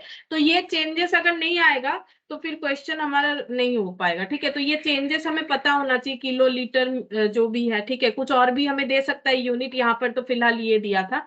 अच्छा, अब क्वेश्चन में आगे देखते क्या बोला है। अब यहाँ पर बोल रहा है स्प्लिट हो गया। अब क्या बोल रहा है देखो, where two sellable product were produced, buttermilk and ghee, butter can be processed into ghee, ठीक है। जनवरी प्रोडक्शन बता रहा है, यहाँ पर सेल्स का बता रखा है। देखो प्रोडक्ट क्या क्या बनाया गया है, 3 प्रोडक्ट दिखा रहा है, बटर मिल्क, बटर घी, जिसमें से बटर का ट्रांसफॉर्मेशन है घी, और यहाँ पर कितना कितना किलो लीटर पर टन करके प्रोड्यूस हुआ है। क्वांटिटी बता रहा है in kilo litre per ton के हिसाब से, sales quantity in kilo litre per ton, selling price per litre, litre per KG, ठीक है। इस तरह से बता रखा है। अच्छा, अब यहाँ पर बोल रहा है ऑल 20 टन ऑफ बटर मतलब ये वाला, where further processed at an incremental cost of 1,20,000 to yield 16 kilolitre of ghee. बोल रहा है ये जो 16 किलो लीटर घी मिल रहा है, ये 20 किलो लीटर, कितना, 20 टन बटर को फर्दर प्रोसेस करके मिला है, और इसमें खर्चा हो रहा है 1,20,000। मतलब बटर को फिर से प्रोसेस करके जब हम लोग घी बना रहे हैं तो उसमें खर्चा पड़ रहा है 1,20,000 रुपए, और घी मिल रहा है हमें 16 किलो लीटर। ठीक है, 16 किलो लीटर हमें घी मिल रहा है। ठीक है, तो हम यहाँ पर ना लिख लेते हैं, घी मिल रहा है 16 किलो लीटर, किलो लीटर। ठीक है, 16 किलो लीटर घी मिलेगा, और खर्चा कितना हो जाएगा, फर्दर प्रोसेसिंग कॉस्ट लग जाएगा 1,20,000। अच्छा, और ये बटर मिल्क कितना मिल रहा है, बटर मिल्क 28, और ये बटर मिल रहा है 20 टन।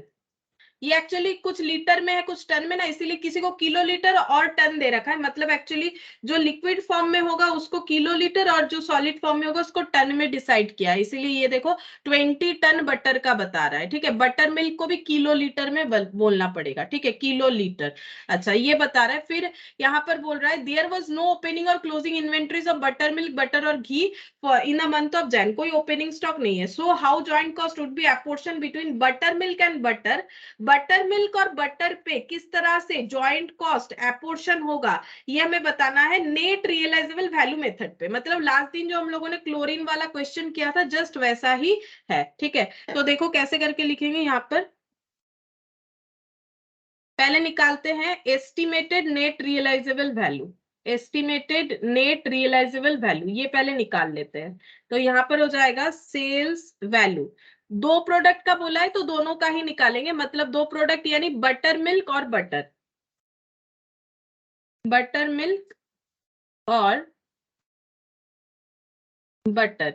अच्छा, बटर मिल्क का सेल्स वैल्यू क्या आ जाएगा, अगर एनआरवी बेसिस पे करना है तो हमें हमेशा फाइनल सेल्स वैल्यू से मल्टीप्लाई करना चाहिए, यानी 28।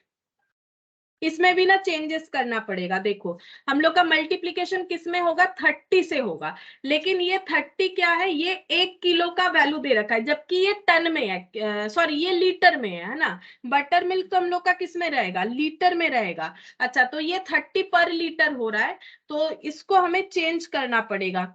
ये है इन किलो लीटर और ये है लीटर। ठीक है, देखो यहाँ पर पहले ये समझना पड़ेगा, ये जो बटर मिल्क होता है ये लिक्विड फॉर्म में होता है, मतलब ये किलो लीटर में जो प्रोड्यूस हो रहा है उसको किलो लीटर में बोलेंगे, जबकि बटर सॉलिड फॉर्म में होता है तो इसको टन में मेजर करेंगे, घी को भी टन में मेजर करेंगे। ठीक है, अच्छा अब यहाँ पर जब सेलिंग प्राइस हो रहा है तो ये सेलिंग प्राइस जो है ये लीटर के बेसिस पे है, और ये सेलिंग प्राइस जो है ये किलो के बेसिस पे है।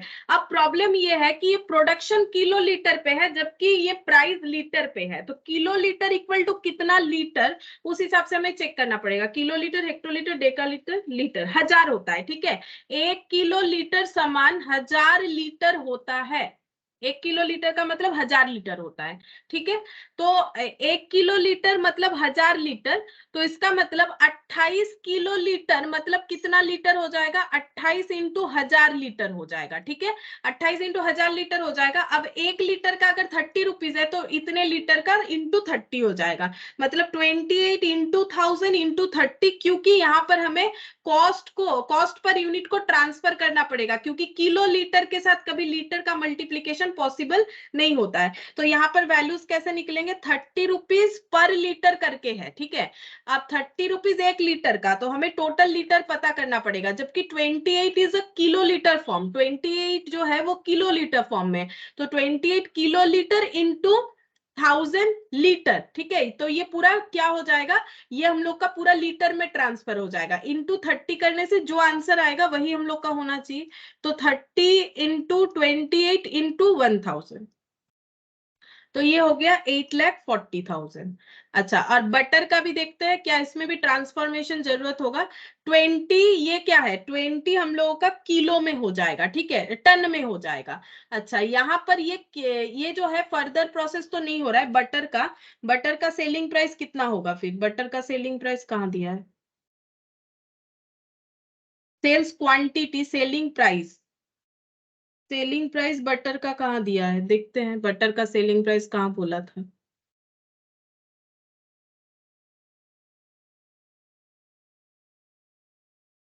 इट इज फर्दर प्रोसेस, यहाँ पर बोल रहा है 50 किलोलीटर प्रोसेस क्रीम, ये सब लाया गया, where buttermilk and butter can be further processed into ghee.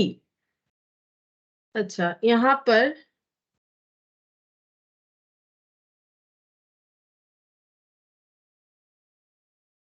अच्छा, ये जब हम लोगों ने वो पैराफिन वाला क्वेश्चन किया, सॉरी पैराफिन नहीं, ये जो किया था उसमें हमें प्राइस दे रखा था क्या क्लोरीन का। अच्छा नहीं, 75 ये मार्केट वैल्यू दे रखा था कि कितने में बिकता है, तो इसमें भी दिया हुआ होना चाहिए, देखे नीचे पढ़ के शायद दिया हुआ रहेगा। Healthy Bones offer to purchase 20 ton of butter in February at 360 per kg in case of buttery butter, except this offer no ghee would be produced February।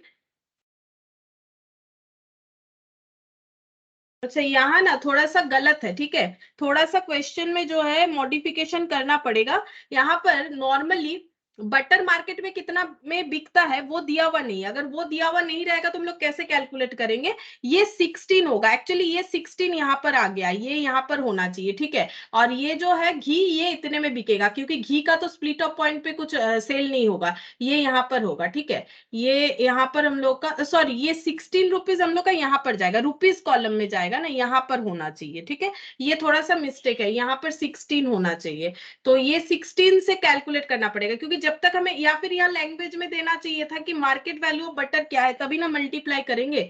तो यहाँ पर देखो ये जो बोल रहा है कि कितना करके है, ओ अच्छा अच्छा, सॉरी सॉरी मैंने गलत बता दिया, देखो मैंने लास्ट दिन भी सेम क्वेश्चन करवाया था, मैंने गलत बता दिया, लास्ट दिन में हम लोगों ने पीवीसी का वैल्यू लिया था ना, ये देखो थोड़ा सा गलत बता दिया, हम फिर से बता देते हैं। ये देखो यहाँ पर जब ऐसा क्वेश्चन होता है, हम लोगों ने लास्ट कौन सा वाला क्वेश्चन किया था, ये वाला, ये देखो यहाँ पर जब हम लोग क्लोरीन का मार्केट वैल्यू लेंगे तो हमें यही वाला लेना पड़ेगा, क्योंकि एनआरबी का मतलब होता है कि ये फॉर्मेशन अलग हो गया है ना, ये मैंने बताया था फॉर्मेशन अलग हो गया, लेकिन जब हम लोग एनआरबी मेथड पे कैलकुलेट करेंगे तब हमें यही वाला डेटा लेना पड़ता है, ठीक है। क्वेश्चन ठीक है, हम गलत बता दे रहे थे।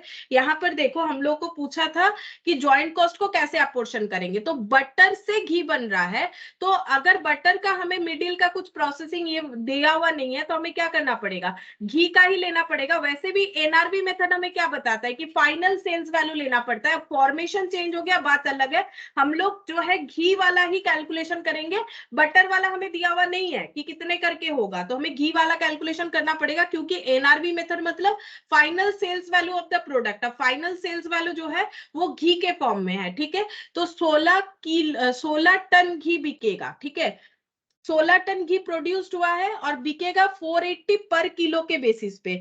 अब हमें ये देखना पड़ेगा 1 किलो मतलब कितना टन होता है, ठीक है, तो 1 किलो का मतलब होता है 1000 टन, ठीक है। तो 16 किलो का मतलब कितना टन हो जाएगा, 16 इंटू 1000 टन, ये हो जाएगा, मतलब 16,000 टन हो जाएगा। और एक केजी, अच्छा मुझे केजी में ट्रांसफर करना चाहिए, ये तो केजी में बता रखा है ना। अच्छा तो यहाँ पर मेरा है टन, 1 टन मतलब 1000 केजी। अच्छा तो यहाँ पर 1 टन मतलब 1000 केजी, तो 16 टन मतलब, हाँ मेरा ठीक ही तो आया, 16,000 केजी निकल के आया, और 1 केजी 480 में बिकेगा, तो 16,000 केजी कितने में बिकेगा, 16,000 केजी इंटू 480 है ना, 16,000 केजी इंटू 480 हो जाएगा, 16,000 केजी इंटू 480 करना पड़ेगा, ठीक है। तो यहाँ पर लिखते हैं, देखो यहाँ पर लिखेंगे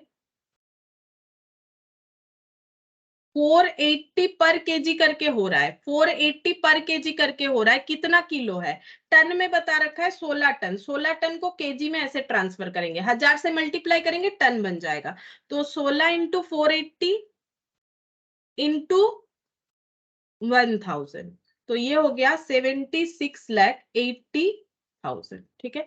अब इससे क्या लेस करेंगे, ये हम लोग का सेल्स वैल्यू निकल के आ गया, इससे लेस करना पड़ता है जो है फर्दर प्रोसेसिंग कॉस्ट, ठीक है। फर्दर प्रोसेसिंग कॉस्ट इसका नहीं है, इसका है, फर्दर प्रोसेसिंग कॉस्ट है, यहाँ पर लिखा हुआ था, फर्दर प्रोसेसिंग कॉस्ट कहाँ चला गया, ये रहा 1,20,000, अच्छा, अब हम लोग क्या कैलकुलेट करेंगे, इसमें से हम लोग का निकल के आएगा एनआरवी। इसका एनआरवी हो गया 8,40,000, क्योंकि इसमें सेलिंग डिस्ट्रीब्यूशन लेस होता है जो कि हम लोग का एप्लीकेबल नहीं है, तो लेस नहीं करेंगे, है ही नहीं तो कहां से करेंगे, माइनस 1,20,000, 75,60,000। अब इस बेसिस पे ये एनआरवी निकल के आ गया, इस बेसिस पे हम लोग जॉइंट कॉस्ट को एपोर्शन करेंगे, एपोर्शनमेंट ऑफ जॉइंट कॉस्ट। और जॉइंट कॉस्ट कितना है, ये दोनों मिला के 51 लाख, 51 लाख को हमें यहाँ एपोर्शन करके दिखाना पड़ेगा इन रेशियो ऑफ, ये दोनों का एनआरवी रेशियो, मतलब 8,40,75,60,000, ठीक है। और इसको ना अगर 9 से डिवाइड करोगे ना, ये 75,60,000 को 9 से डिवाइड करोगे 8,40,000 आएगा, मतलब 1:, यहाँ पर कितना हो जाएगा 9। इसको शॉर्ट फॉर्म में कर सकते हो अगर करना चाहो, नहीं करना चाहो तो डायरेक्टली ऐड करके भी कर सकते हो। तो यहाँ पर एपोर्शनमेंट कितना हो जाएगा, 51 लाख इंटू 1/10, 51 लाख इंटू 9/10, तो ये डिवाइडेड बाई 10 करने से 5,10,000 जॉइंट कॉस्ट इसमें हो जाएगा, और 5,10,000 इंटू 9, 45,90,000 आ जाएगा। ये जॉइंट कॉस्ट कैसे अपोर्शन होगा वो हम लोगों ने कैलकुलेट कर लिया। सो how joint cost would be apportion between buttermilk and butter in NRV value, ठीक है। लेकिन एक बात हम गलत बता दे रहे थे, जो कि लास्ट दिन सही बोला था, बाई चांस कंफ्यूजन की वजह से यहाँ पर जो है बटर का हम लोग लिख रहे हैं, क्योंकि जॉइंट कॉस्ट जो है वो बटर पे ही डायरेक्ट जाता है, घी पे जॉइंट कॉस्ट डायरेक्टली नहीं जाता है। घी बनता है बटर पे जॉइंट कॉस्ट लगने के बाद फर्दर प्रोसेसिंग कॉस्ट करने पे, ठीक है। तो इसीलिए जब भी हमें एनआरवी निकालने बोलेगा किसी प्रोडक्ट का और उसका फर्दर प्रोसेस हुआ है, तो हम लोग उसका फर्दर प्रोसेसिंग वाला ही लेंगे, मतलब फाइनल सेल्स वैल्यू लेंगे जो कि घी के फॉर्मेशन में हो रहा है, बट लिखना है यहाँ पर बटर बोल के, क्योंकि हमें बोला है ये दोनों का जॉइंट कॉस्ट दिखाने के लिए। तो ये जॉइंट कॉस्ट निकल के आ गया, पहला आंसर हम लोग का कैलकुलेट हो गया। इसके बाद क्या बोला है, Healthy Bones offer to purchase 20 ton of butter in Feb. अब दूसरा कोई कंपनी है, इनको ऑफर दे रहा है कि 20 टन बटर ये लोग खरीद लेंगे फेब में, जो ये लोग प्रोडक्शन करते हैं, ये पूरा का पूरा 360 पर केजी करके। अब यहाँ रेट बताया कितना करके खरीदेंगे, 360 रुपए पर किलो करके। In case Buttery Butter accept this offer, no ghee would be produce in February. अगर ये ऑफर लेते हैं तो घी प्रोड्यूस नहीं होगा, होगा भी नहीं, क्योंकि बटर से ही घी बनता है। जब बटर ही बेच देंगे तो घी कहाँ से बनाएंगे। अब यहाँ पर बोल रहा है क्या इनको ये ऑफर लेना चाहिए, whether Buttery Butter shall accept the offer affecting its operating income. अगर ये ऑफर ये लोग एक्सेप्ट करते हैं, क्या इनका ऑपरेटिंग इनकम जो है इफेक्टेड होगा कि नहीं होगा, ठीक है। तो या फिर इन्हें घी बना के ही बेचना चाहिए, ठीक है। तो हम लोग इस चीज को चेक करेंगे कि घी बना के बेचे या फिर बटर को मतलब बटर को बेच दे किसी और कंपनी को जिसका नाम है यहाँ पर हेल्दी बोन्स, ठीक है। तो यहाँ पर हम लोग चेक करेंगे incremental revenue from further process of butter into घी।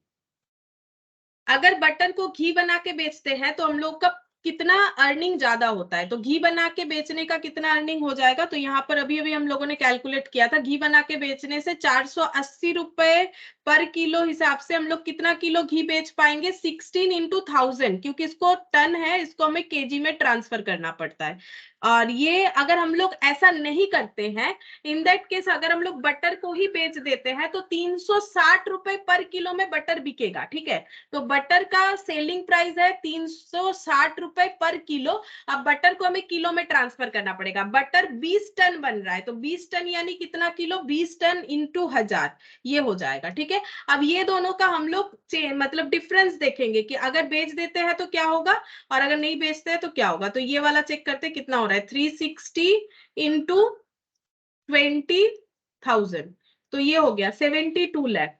और ये कितना आ रहा था, 4216, ये वाला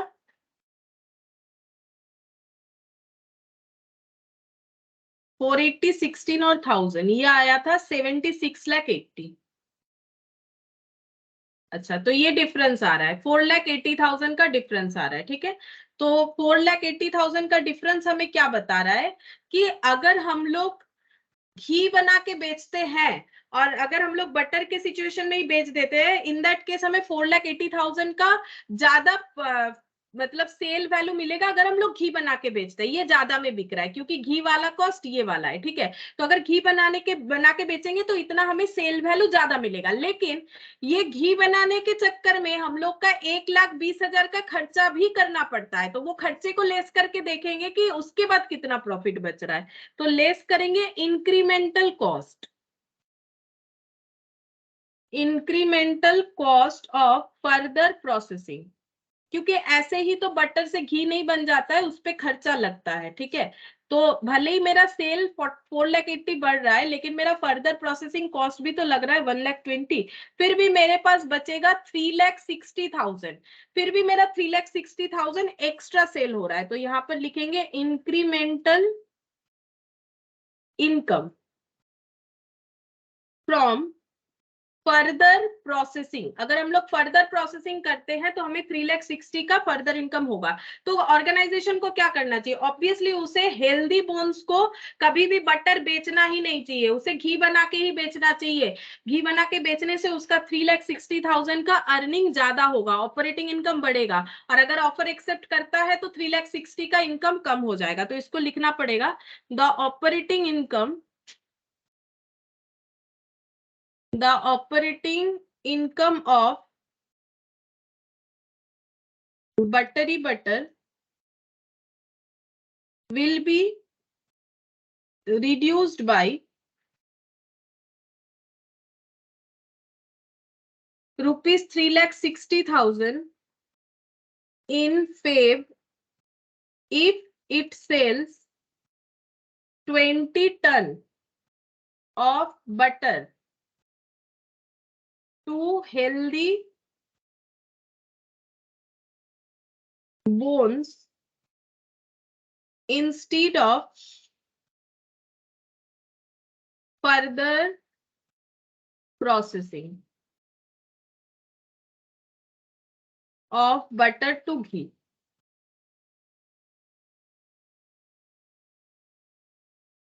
So the offer should not be accepted by Buttery Butter. Buttery Butter को ये ऑफर एक्सेप्ट नहीं करना चाहिए, ठीक है। तुम लोग चाहो तो अपने लैंग्वेज में जैसा चाहो लिख सकते हो, बस इंग्लिश का मीनिंग जो है सही होना चाहिए कि अगर बात इतना ही हो रहा है कि अगर घी बना के बेच रहा है 3,60,000 फिर भी कमाएगा, 1,20,000 खर्चा करने के बाद भी, तो फिर ऑफर एक्सेप्ट करके तो कोई फायदा नहीं है, ठीक है। तो ये हो गया हम लोग का लास्ट 3 वाला क्वेश्चन के तरह ही था। अच्छा, last question, question number 4। NN manufacturing company uses joint processing cost, joint production process that produces 3 product at split up point। NN manufacturing company कोई प्रोसेस यूज करती है जिसके वजह से, यहाँ पर लिख के दिखाते हैं, जिसके वजह से इनका कितना सारा जो प्रोडक्ट निकल के आता है, स्प्लिट अप पॉइंट पे 3 प्रोडक्ट निकल के आता है, ठीक है। स्प्लिट अप पॉइंट पे 3 प्रोडक्ट निकल के आता है कुछ एक प्रोसेस परफॉर्म करने से, ठीक है। अच्छा, अब क्या क्या बोल रहा है से यहाँ पर बोल रहा है joint production cost during September were 8,40,000। तो जॉइंट कॉस्ट इन्होंने 8,40,000 सितंबर के मंथ में अप्लाई करवाया, ठीक है। उसके बाद 3 प्रोडक्ट का नाम है एबीसी, यहाँ पर दे दिया है 3 प्रोडक्ट का नाम है एबीसी। यूनिट प्रोड्यूस्ड, कितना यूनिट प्रोड्यूस्ड हुआ है? 1,500। अच्छा, 3,000 और 4,500, 3,000 और 4,500। फिर बोल रहा है यूनिट सोल्ड 2,000, 6,000, 7,500। बताओ ये कैसे पॉसिबल है? अगर मेरे पास 1,500 यूनिट है तो हम 2,000 कैसे बेचे, 3,000 है तो 6,000 कैसे बेचे, 4,500 है तो 7,500 कैसे बेचे? ये कैसे पॉसिबल है? बोलो, ये कैसे पॉसिबल है? हम लोग का जितना प्रोडक्शन नहीं है उससे ज्यादा हम लोगों ने बेच दिया, ये कैसे पॉसिबल है? ओपनिंग स्टॉक छिलो किछु। हाँ, इसका मतलब ओपनिंग में कुछ था तभी हम लोगों ने ये बेच दिया होगा, ठीक है। अच्छा, अब दूसरा क्वेश्चन, ये जो ज्वाइंट कॉस्ट लग रहा है ये कितना यूनिट के लिए लग रहा होगा? 2,000, 6,000, 7,500 या फिर ये वाला यूनिट? बोलो। मेरा क्वेश्चन ये है कि हम लोगों ने जो ज्वाइंट कॉस्ट लगाया ना, ज्वाइंट कॉस्ट ये सितंबर मंथ का है, ठीक है। मेरा क्वेश्चन ये है कि जो ज्वाइंट कॉस्ट हम लोगों ने लगाया, मतलब जो हमारे पॉकेट से 8,40,000 खर्चा हुआ, उससे कितना यूनिट जो है, मतलब कितने यूनिट पे हुआ होगा, ये वाला या फिर ये वाला, मतलब यूनिट प्रोड्यूस्ड और यूनिट सोल्ड। प्रोड्यूस्ड। प्रोड्यूस्ड, क्योंकि ये प्रोसेसिंग कॉस्ट है, ये कोई सेलिंग डिस्ट्रीब्यूशन कॉस्ट नहीं है कि सोल्ड पे भी हो जाएगा। तो ये जो खर्चा हुआ है ये यूनिट जो है प्रोड्यूस्ड पे ही हुआ है, मतलब यहाँ पर फिलहाल यूनिट सोल्ड का मुझे कोई काम नहीं दिख रहा है, ठीक है।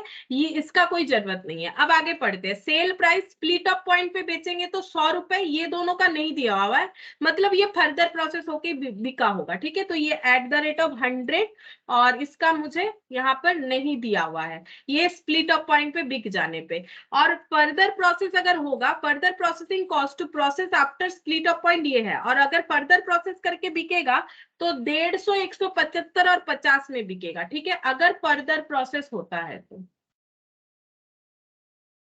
तो इसका रेट हो जाएगा 150, 175 और 50 रुपए। और फर्दर प्रोसेसिंग कॉस्ट ये कितना आ रहा है, फर्दर प्रोसेसिंग कॉस्ट आ रहा है 1.5 लाख, 1.5 लाख, 1.5 लाख।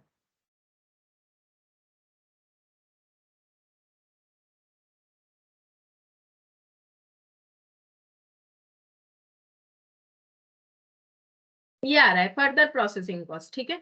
अच्छा, अब देखते हैं क्वेश्चन में अभी तक पूछा क्या है वो तो नहीं पता चला, देखते हैं आगे क्या बोल रहा है। Assume that product C is treated as by product, बोल रहा है कि प्रोडक्ट C जो है ये बाई प्रोडक्ट है। मतलब देखो ज्वाइंट प्रोडक्ट कौन है, ज्वाइंट प्रोडक्ट एबीसी है, क्यों, क्योंकि ये लोग ज्वाइंटली प्रोड्यूस्ड हुए। लेकिन सी का मार्केट वैल्यू कुछ कम होगा, ये देखो कहाँ 150, 175, कहाँ 50, काफी कम है, इसीलिए इसको बाई प्रोडक्ट मान लिया इन्होंने। लॉजिक ये होता है। बाकी अगर क्वेश्चन हमें बोले बाई प्रोडक्ट मानो तो मानना पड़ेगा, अगर बी को बाई प्रोडक्ट मानने बोलता तो भी हम लोग मान लेते, क्वेश्चन जैसे बोलेगा वो फॉलो करना है। लेकिन लॉजिकली क्या होता है, इकोनॉमिकल वैल्यू काफी डाउन है, कहाँ 150, कहाँ 175, मतलब ये भी डबल से ज्यादा, ये भी डबल से ज्यादा। इकोनॉमिकल वैल्यू कम होने के वजह से जॉइंटली प्रोड्यूस्ड होने के बाद भी ये बाई प्रोडक्ट कहलाएगा, ठीक है। ये बाई प्रोडक्ट है, क्वेश्चन हमें बोल रहे हैं। मतलब ये दोनों क्या बन जाएगा, ये दोनों को हम लोग बोलेंगे मेन प्रोडक्ट, ठीक है, मेन प्रोडक्ट। और ये तीनों को एक साथ क्या बोला जाता है, ये तीनों को एक साथ बोला जाता है ज्वाइंट प्रोडक्ट, ठीक है। ये हो गया, ये एकदम क्वेश्चन हमारा लास्ट है, टॉपिक भी खत्म होने को आ रहा है, तो एक बार मैंने याद दिला दिया। अब क्या बोल रहा है, बाई प्रोडक्ट जो है ये क्या होगा, and the company accounts for the by product at net realisable value as a reduction of joint cost. बोल रहा है कि कंपनी ने ऐसा सोचा है, अकाउंट्स मतलब ऐसा कैलकुलेशंस किया है कि बाई प्रोडक्ट का जो एनआरवी होगा, एनआरवी मतलब उसको बेच के जो हमें मिलेगा, बाई प्रोडक्ट का जो एनआरवी होगा, बाई प्रोडक्ट का जो एनआरवी होगा उसको हम लोग क्या करेंगे, ज्वाइंट कॉस्ट को रिडक्शन करने के लिए यूज करेंगे। ऐसा भी क्वेश्चन हम लोगों ने लास्ट दिन किया था। बाई प्रोडक्ट का एनआरवी इसमें से लेस करेंगे ताकि हम लोगों का जो ज्वाइंट कॉस्ट है वो रिड्यूस हो जाए। बाई प्रोडक्ट का एनआरवी लेस करके जो आएगा उसे हम लोग ज्वाइंट कॉस्ट मानेंगे, ये बोल रहा है क्वेश्चन करने के लिए, तो ऐसा करना पड़ेगा। Assume also that product B and C must be processed further before they can be sold. बोल रहा है कि एक एजम्पशन लो जहां पर प्रोडक्ट बी और सी फर्दर प्रोसेस होगा, बी और सी, ठीक है, बी और सी फर्दर प्रोसेस होगा, जो कि दिख रहा है फर्दर प्रोसेस हो सकता है, बी और C further process before they can be sold. Find out the total cost of product A, product A का टोटल कॉस्ट बताओ in September if joint cost allocation is based on the net realisable value, अगर joint cost का apportion NRV basis पे हो रहा है तो, ठीक है। तो देखो इस क्वेश्चन में हमें कैसे करना है, पहले हमें जॉइंट कॉस्ट को क्या करना पड़ेगा, जॉइंट कॉस्ट को एलोकेट करना पड़ेगा, ठीक है। यहाँ पर फाइंड आउट क्या बोला है, find out the total cost of product A, product A का टोटल कॉस्ट बताओ सितंबर का, if joint cost is based on net realisable value, product A पे टोटल कितना कॉस्ट लगा है, मतलब जॉइंट कॉस्ट फर्दर कॉस्ट सब चीज, लेकिन जॉइंट कॉस्ट को कैसे अपोर्शन करना है, एनआरवी बेसिस पे अपोर्शन करना है, ये हमें क्वेश्चन बोला है, ठीक है। देखो कैसे कैलकुलेट होगा। सबसे पहले हम लोग यहाँ पर जॉइंट कॉस्ट चेक करते कितना होता है, जॉइंट कॉस्ट, ज्वाइंट कॉस्ट कितना होगा यहाँ पर 8,40,000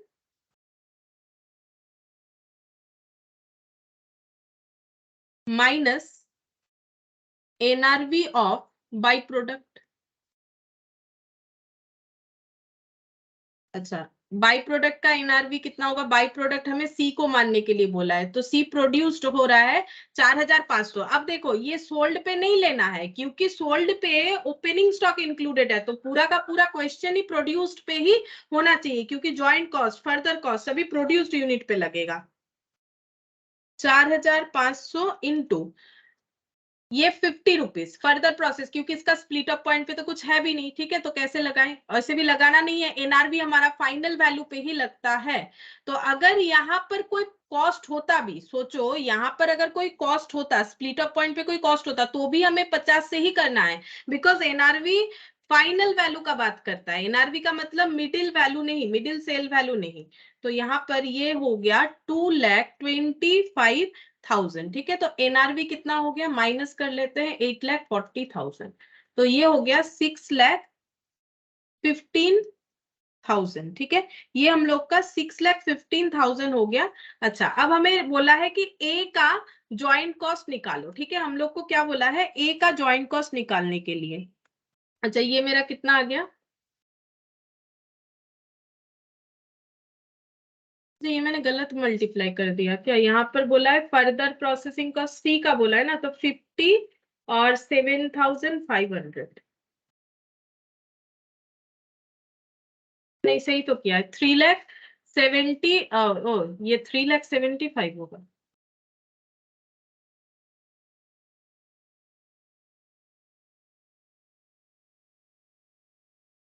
पहले गलत हुआ कि अभी गलत हो रहा है, 45 इंटू 5, 2 to 5 ही तो हो रहा है।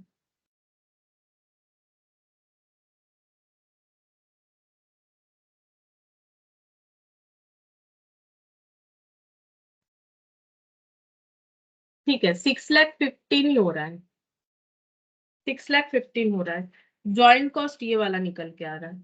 अच्छा, अब यहाँ पर देखते हैं, 4,500 पे किया तो मैंने मल्टीप्लाई, हाँ ठीक किया है, 4,500 पे किया है और 50 रुपीज। अच्छा, यहाँ पर हमें बोला है प्रोडक्ट ए का हम लोग को क्या कैलकुलेट करके देना है, प्रोडक्ट ए का हम लोग को कैलकुलेट करके देना है टोटल कॉस्ट, ठीक है। अच्छा, यहाँ पर लिखते हैं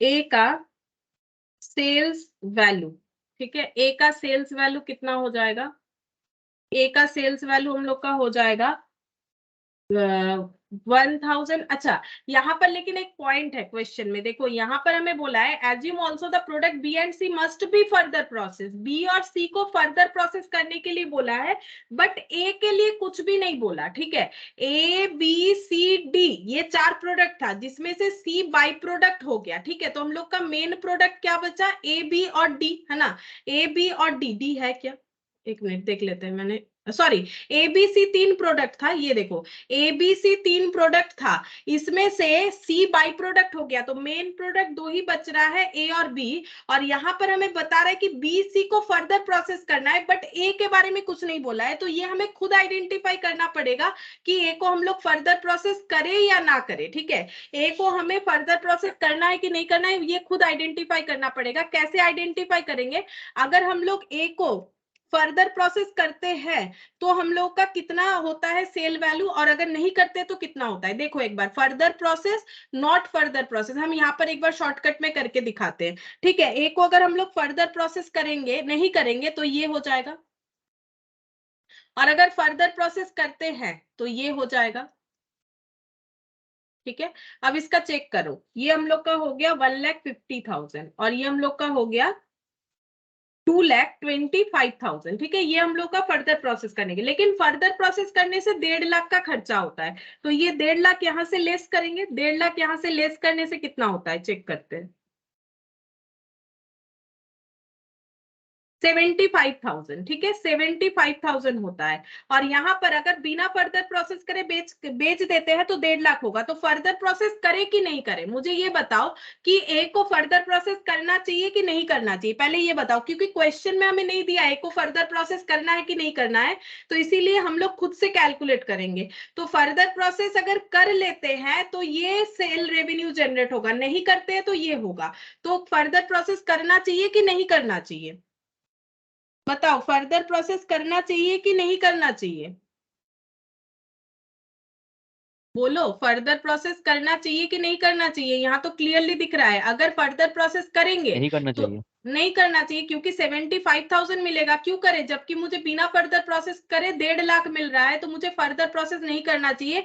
यानी ए को स्प्लिट अप पॉइंट पे बेच देंगे, जो बात क्वेश्चन यहाँ पर साइलेंट रखा था कि ए को कैसे बेचना है, बी और सी के बारे में बताया था बट ए के बारे में नहीं बताया था, ठीक है। तो हम लोगों ने ए का भी फाइंड आउट कर लिया कि अगर ए को सेल करना है तो फर्दर प्रोसेस नहीं करके बेचना है, मतलब स्प्लिट ऑफ पॉइंट पे बेचना है। तो ए का सेल्स वैल्यू कैसे निकलेगा, ए का सेल्स वैल्यू फिर हमें बिना फर्दर प्रोसेस किए जो है वो लेना पड़ेगा, मतलब 1500 इंटू 100, तो ये हो गया। बी का भी देख लेते हैं, देखो बी का भी साथ निकाल लेते हैं, बोला नहीं है लेकिन दिखा देते हैं हम। यहाँ पर देखो 3000 इंटू 175, इसको तो हमें फर्दर प्रोसेस करने बोला है तो हम लोग करेंगे, ठीक है। ये तो क्वेश्चन ही हमें बता दिया है कि फर्दर प्रोसेस करो। और ये बी को, ये देखो यहाँ पर हो गया 52,50,000, ठीक है। अच्छा, अब ये बी को हम करें, क्यों कर रहे हैं, क्यों जरूरी है बी का करना, क्योंकि हमें ए का ज्वाइंट कॉस्ट निकालना है और एनआरवी मेथड पे निकालना है। तो एनआरवी मेथड पे रेशियो बनाना पड़ेगा, तो 3 प्रोडक्ट था, तीनों का रेशियो होना चाहिए था, लेकिन सी को बाई प्रोडक्ट मान लिया और उसके वैल्यू को ज्वाइंट कॉस्ट को रिड्यूस करने के लिए काम में ले लिया गया।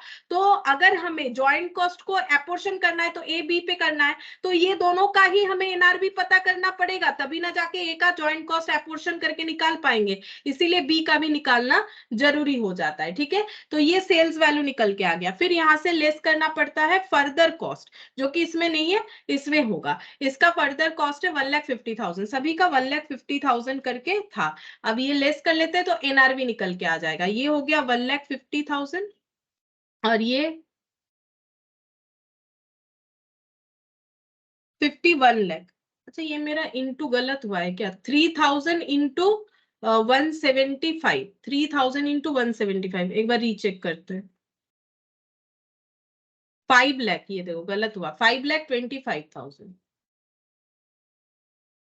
इतना बड़ा बड़ा डेटा है, कैलकुलेट करते करते गलत हो गया।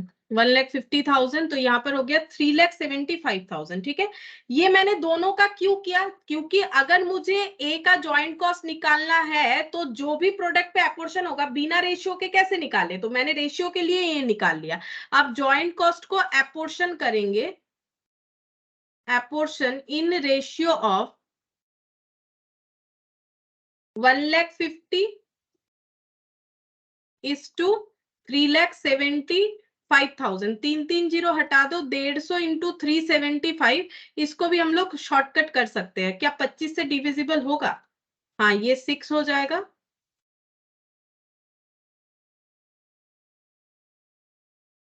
15, हाँ।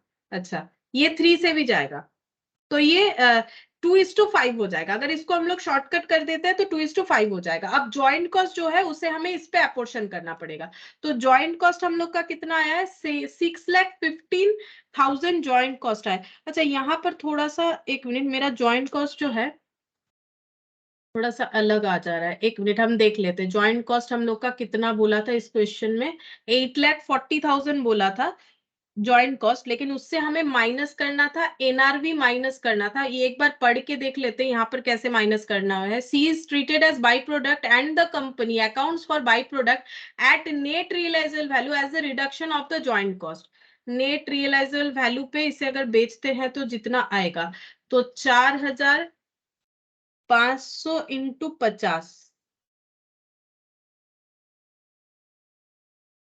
4,500 इंटू 50, 2,25,000, 2,25,000। अच्छा,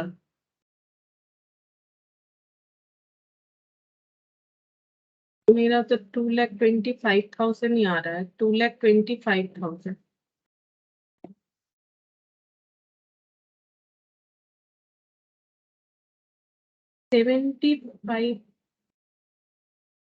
एक मिनट, 75,000, 8,40,000 और यहाँ पर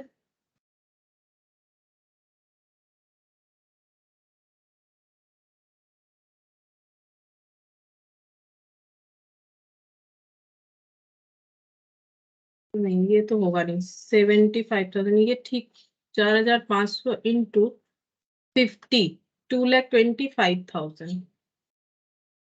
जॉइंट कॉस्ट है 8,40,000 और यहाँ पर एनआरवी जो है,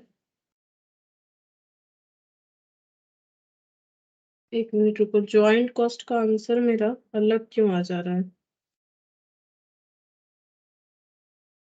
8,40,000 minus NRV of product C कितना आना चाहिए? एनआरवी ऑफ प्रोडक्ट सी, अच्छा एनआरवी निकालना था, देखो थोड़ा सा गलत हो गया, एनआरवी ऑफ बाई प्रोडक्ट निकालना है। तो एनआरवी का मतलब क्या होता है, कहां पर गलत हो रहा था? एनआरवी का मतलब होता है सेल्स वैल्यू जो फाइनल वाला होगा माइनस क्या हो जाएगा, माइनस हो जाएगा फर्दर प्रोसेसिंग कॉस्ट और minus selling and distribution overhead, जो आएगा वही ना एनआरवी होगा। तो प्रोडक्ट सी का ये ठीक किया है मैंने, ये हो गया हम लोग का सेल्स वैल्यू, लेकिन इसमें फर्दर प्रोसेसिंग कॉस्ट लेस नहीं किया, इसी वजह से मेरा जॉइंट कॉस्ट का आंसर जो है मिसमैच हो रहा है। हमें एनआरवी निकालना है बाई प्रोडक्ट का, तो अगर बाई प्रोडक्ट का एनआरवी निकालना है तो हमें क्या करना पड़ेगा, सेल्स वैल्यू ऐसे निकालना पड़ेगा। बाई प्रोडक्ट का एनआरवी मतलब सेल्स वैल्यू, ये भी लेस होगा यहाँ पर, माइनस क्या हो जाएगा, फर्दर प्रोसेसिंग कॉस्ट, ये भी लेस हो जाएगा। तो यहाँ से हमें फर्दर प्रोसेसिंग कॉस्ट भी लेस करना पड़ेगा, तब ना एनआरवी निकल के आएगा। मैंने फर्दर प्रोसेसिंग कॉस्ट को एडजस्ट किया ही नहीं, तो 1,50,000, तो यहाँ पर हो जाएगा 2,25,000 प्लस 1,50,000, यहाँ पर माइनस कर देंगे 8,40,000, तो कितना आ जाएगा,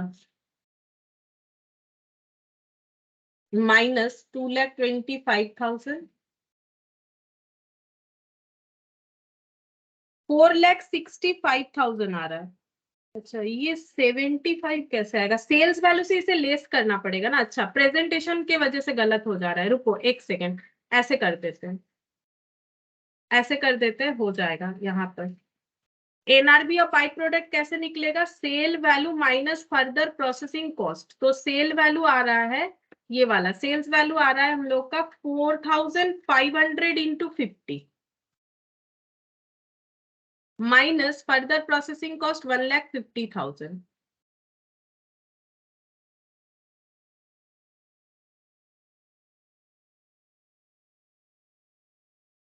माइनस 1,50,000, 75 ऐसे होगा ना, क्योंकि हम जैसे प्रेजेंटेशन कर रहे हैं उसमें ऐड के जगह लेस हो जा रहा है, तो एनआरवी निकल के आ गया। अब इसको माइनस करेंगे 8,40,000 से, मतलब जॉइंट कॉस्ट से 7,65,000, अब ये सही हुआ है 7,65,000, इसमें हम ये हो जाएगा हम लोग का जॉइंट कॉस्ट, और इसको हमें यहाँ पर एलोकेट करना पड़ेगा। ठीक है, जॉइंट कॉस्ट कितना है, जॉइंट कॉस्ट है 7,65,000, 7,65,000। ठीक है, ये कहां पर गलत हो रहा था, क्योंकि एनआरवी निकालने बोला था, मैंने सिर्फ सेल्स वैल्यू को लेस कर दिया, ऐसे थोड़ी ना बोला है बेच के जो पैसा आएगा उसको रिड्यूस करवा देंगे जॉइंट कॉस्ट से, बोला है एनआरवी लेस करो। ठीक है, तो एनआरवी लेस करो बाई प्रोडक्ट का। एनआरवी का मतलब क्या होता है, सेल से फर्दर प्रोसेसिंग कॉस्ट या सेलिंग डिस्ट्रीब्यूशन लेस करने के बाद जो होगा उसको करना पड़ेगा। तो यहाँ पर जो वैल्यू आया इसको हमें 2:5 में डिस्ट्रीब्यूट करना है, तो 7,65,000 इंटू 2/7, 7,65,000 इंटू 5/7, देख लेते कितना आएगा, इंटू 2, तो ये कुछ इतना आ रहा है 85, यहाँ पर आ रहा है 85,21,8571, 21,8571। अच्छा, और यहाँ पर डिवाइडेड बाय 2 इंटू 5 कर लेते हैं, तो ये भी आ जाएगा 5,4,6,4,2,8.5, मतलब 9 ले लेते हैं, 9 ले या कितना लेने से, हाँ 9 ही लेते ताकि ये 0 बने, ठीक है। 7,65,000 हो जाएगा। तो ये हम लोग का निकल के आ गया कि ए प्रोडक्ट का जॉइंट कॉस्ट क्या होगा। तो क्वेश्चन मतलब अलग है, बाकी क्वेश्चन की तरह नहीं है। क्वेश्चन को थोड़ा सा घुमा फिरा के पूछा है यहाँ पर, find out the total cost of product in September if joint cost allocation in the basis of net realisable value. तो यहाँ पर क्वेश्चन हम एक बार रिपीट कर देते, क्या बोला था कि जॉइंट कॉस्ट जो है उसको हमें, उसका कॉस्ट को हमें रिड्यूस करने को मिलेगा सी प्रोडक्ट को बाई प्रोडक्ट मान के, लेकिन उसका एनआरवी से रिड्यूस करना है, ठीक है। मैंने यहाँ लिखा भी है, देखो बाई प्रोडक्ट एनआरवी, और बाई प्रोडक्ट का एनआरवी कैसे निकालेंगे, किसी भी प्रोडक्ट का एनआरवी निकलता है उसका सेल्स वैल्यू से फर्दर प्रोसेसिंग कॉस्ट और सेलिंग डिस्ट्रीब्यूशन लेस करके। तो यहाँ पर देखो फर्दर प्रोसेसिंग कॉस्ट 1.5 लाख था और सेलिंग डिस्ट्रीब्यूशन से अर्निंग हुआ 4,500 इंटू 50, तो ये 75,000। तो ये अब इस कॉस्ट को हमें दिखाना है कि ए पे कितना होगा। अब ये क्यों निकालना पड़ा, बिकॉज दो प्रोडक्ट पे एनआरवी जब तक रेशियो के बेसिस पे नहीं निकालेंगे तब तक कैसे पता चलेगा कि ए का हम लोगों का इसमें ज्वाइंट कॉस्ट कितना लगा हुआ है। तो ए का ज्वाइंट कॉस्ट हम लोगों ने इस तरह से एनआरवी कैलकुलेट किया, ए और बी का एनआरवी रेशियो में हम लोगों ने ज्वाइंट कॉस्ट को डिस्ट्रीब्यूट कर दिया। अब क्वेश्चन हम लोगों को यही पूछा था कि assume that product C is treated, यहाँ पर देखो यहाँ से क्वेश्चन पूछा है कि प्रोडक्ट बी सी को फर्दर प्रोसेस करना है और उसके बाद बेचना है, फाइंड आउट, यहाँ से क्वेश्चन पूछा था total cost of product A in September if joint cost allocation is based on NRV. Total cost कितना लग जाएगा ए पे अगर ज्वाइंट कॉस्ट को एनआरवी पे निकालते हैं। तो ये हो गया ज्वाइंट कॉस्ट इतना हो जाएगा और फर्दर प्रोसेसिंग कॉस्ट हो जाएगा 1.5 लाख, ठीक है। फर्दर प्रोसेसिंग कॉस्ट हो गया 1.5 लाख, तो टोटल कॉस्ट कितना हो जाएगा वो टोटल करके लिख सकते हैं, यानी 1.5 लाख और ये वाला वैल्यू, ठीक है। 1.5 लाख और ये वाला वैल्यू अगर हम लोग ऐड कर देंगे तो हमें पता चल जाएगा कि टोटल कितना हो रहा है, ठीक है, टोटल कॉस्ट कितना हो रहा है। और हमें वैसे देखो हम लोग को फर्दर प्रोसेस ए को करना भी नहीं है, अगर हमें ए को फर्दर प्रोसेस करना नहीं है क्योंकि ए को फर्दर प्रोसेस करने पे हमारा लॉस था जो कि हम लोगों ने देखा, इसीलिए ए प्रोडक्ट पे सिर्फ और सिर्फ ये ज्वाइंट कॉस्ट लगेगा 2,18,571, सिर्फ और सिर्फ ये ज्वाइंट कॉस्ट लगना चाहिए। इसको क्वेश्चन तो मैंने करवा दिया, इसका जो लैंग्वेज है, ठीक है, यहाँ पर लिखवा देते हैं लास्ट में comment, since product A has no further processing cost, the total cost of product A is equal to its allocated joint cost, that is ये वाला 2,18,571, 2,18,571, ठीक है। तो हम लोग को 1,50,000 ऐड नहीं करना पड़ेगा, क्यों, क्योंकि हम लोगों ने चेक किया हुआ है कि हमें ए को कैसे बेचना चाहिए, क्योंकि इसके बारे में क्वेश्चन साइलेंट था कि ए को कैसे बेचे, जबकि बी सी को फर्दर प्रोसेस करने के लिए क्लियरली बता दिया था। क्योंकि हम लोगों ने चेक किया है तो वो चेक भी ना तुम लोग एक जगह पे करके दिखा दोगे, ठीक है, ताकि ये क्लियर हो जाएगा कि क्यों हम लोग ए को फर्दर प्रोसेस नहीं कर रहे हैं। मैंने लास्ट में यहाँ तो लिखवा दिया कि फर्दर प्रोसेस नहीं कर रहे हैं, बट जैसे मैंने तुम लोग को चेक करना सिखाया ना, उसको भी एक जगह पे एलोकेट कर दो, मतलब कहीं एक जगह पे उसका भी कैलकुलेशन दिखाओ। जैसे ये तो ड्रॉ है, ठीक है, उसके बाद हम लोगों ने पहले यहाँ पर निकाला कि ज्वाइंट कॉस्ट हम लोग का कितना हो रहा है, तो इसके ऊपर लिखोगे calculation of joint cost after reducing NRV value of the by product, ये निकल के आएगा। फिर चेक करोगे कि A should be produced at further processing cost और बिफोर और at the point of split off, वो निकालोगे। फिर लिखोगे कि ए को फर्दर प्रोसेस नहीं करना चाहिए, जो मैंने यहाँ पर तुम लोग को चेक करके दिखाया था। इसके साथ इसको मल्टीप्लाई करोगे, इसके साथ इसको मल्टीप्लाई करोगे, फिर 1.5 लाख इस केस में लेस करके देखोगे तो दिखेगा कि हमें फर्दर प्रोसेस करके कोई फायदा नहीं है। उसके बाद तुम लोग ये लिखो, यहाँ पर कैलकुलेट करोगे जो मैंने दिखाया, फिर ये लिख दोगे तो हो जाएगा, ठीक है। मतलब थोड़ा सा प्रेजेंटेशन समझ के करना पड़ेगा कि किसके बाद कौन सा स्टेप हमें फॉलो करना है, ठीक है। तो आई होप कि ये लिख पाओगे तुम लोग, ठीक है, करके देखो, अगर प्रॉब्लम होगा तो हम बता देंगे नेक्स्ट क्लास में। तो यहाँ पर देखो हम लोग का ज्वाइंट प्रोडक्ट बाय प्रोडक्ट जो है ये कंप्लीट हो गया। अब नेक्स्ट क्लास में हम लोग जो है सर्विस कॉस्टिंग स्टार्ट करेंगे, ठीक है। फिर आज यहाँ तक ही करते हैं।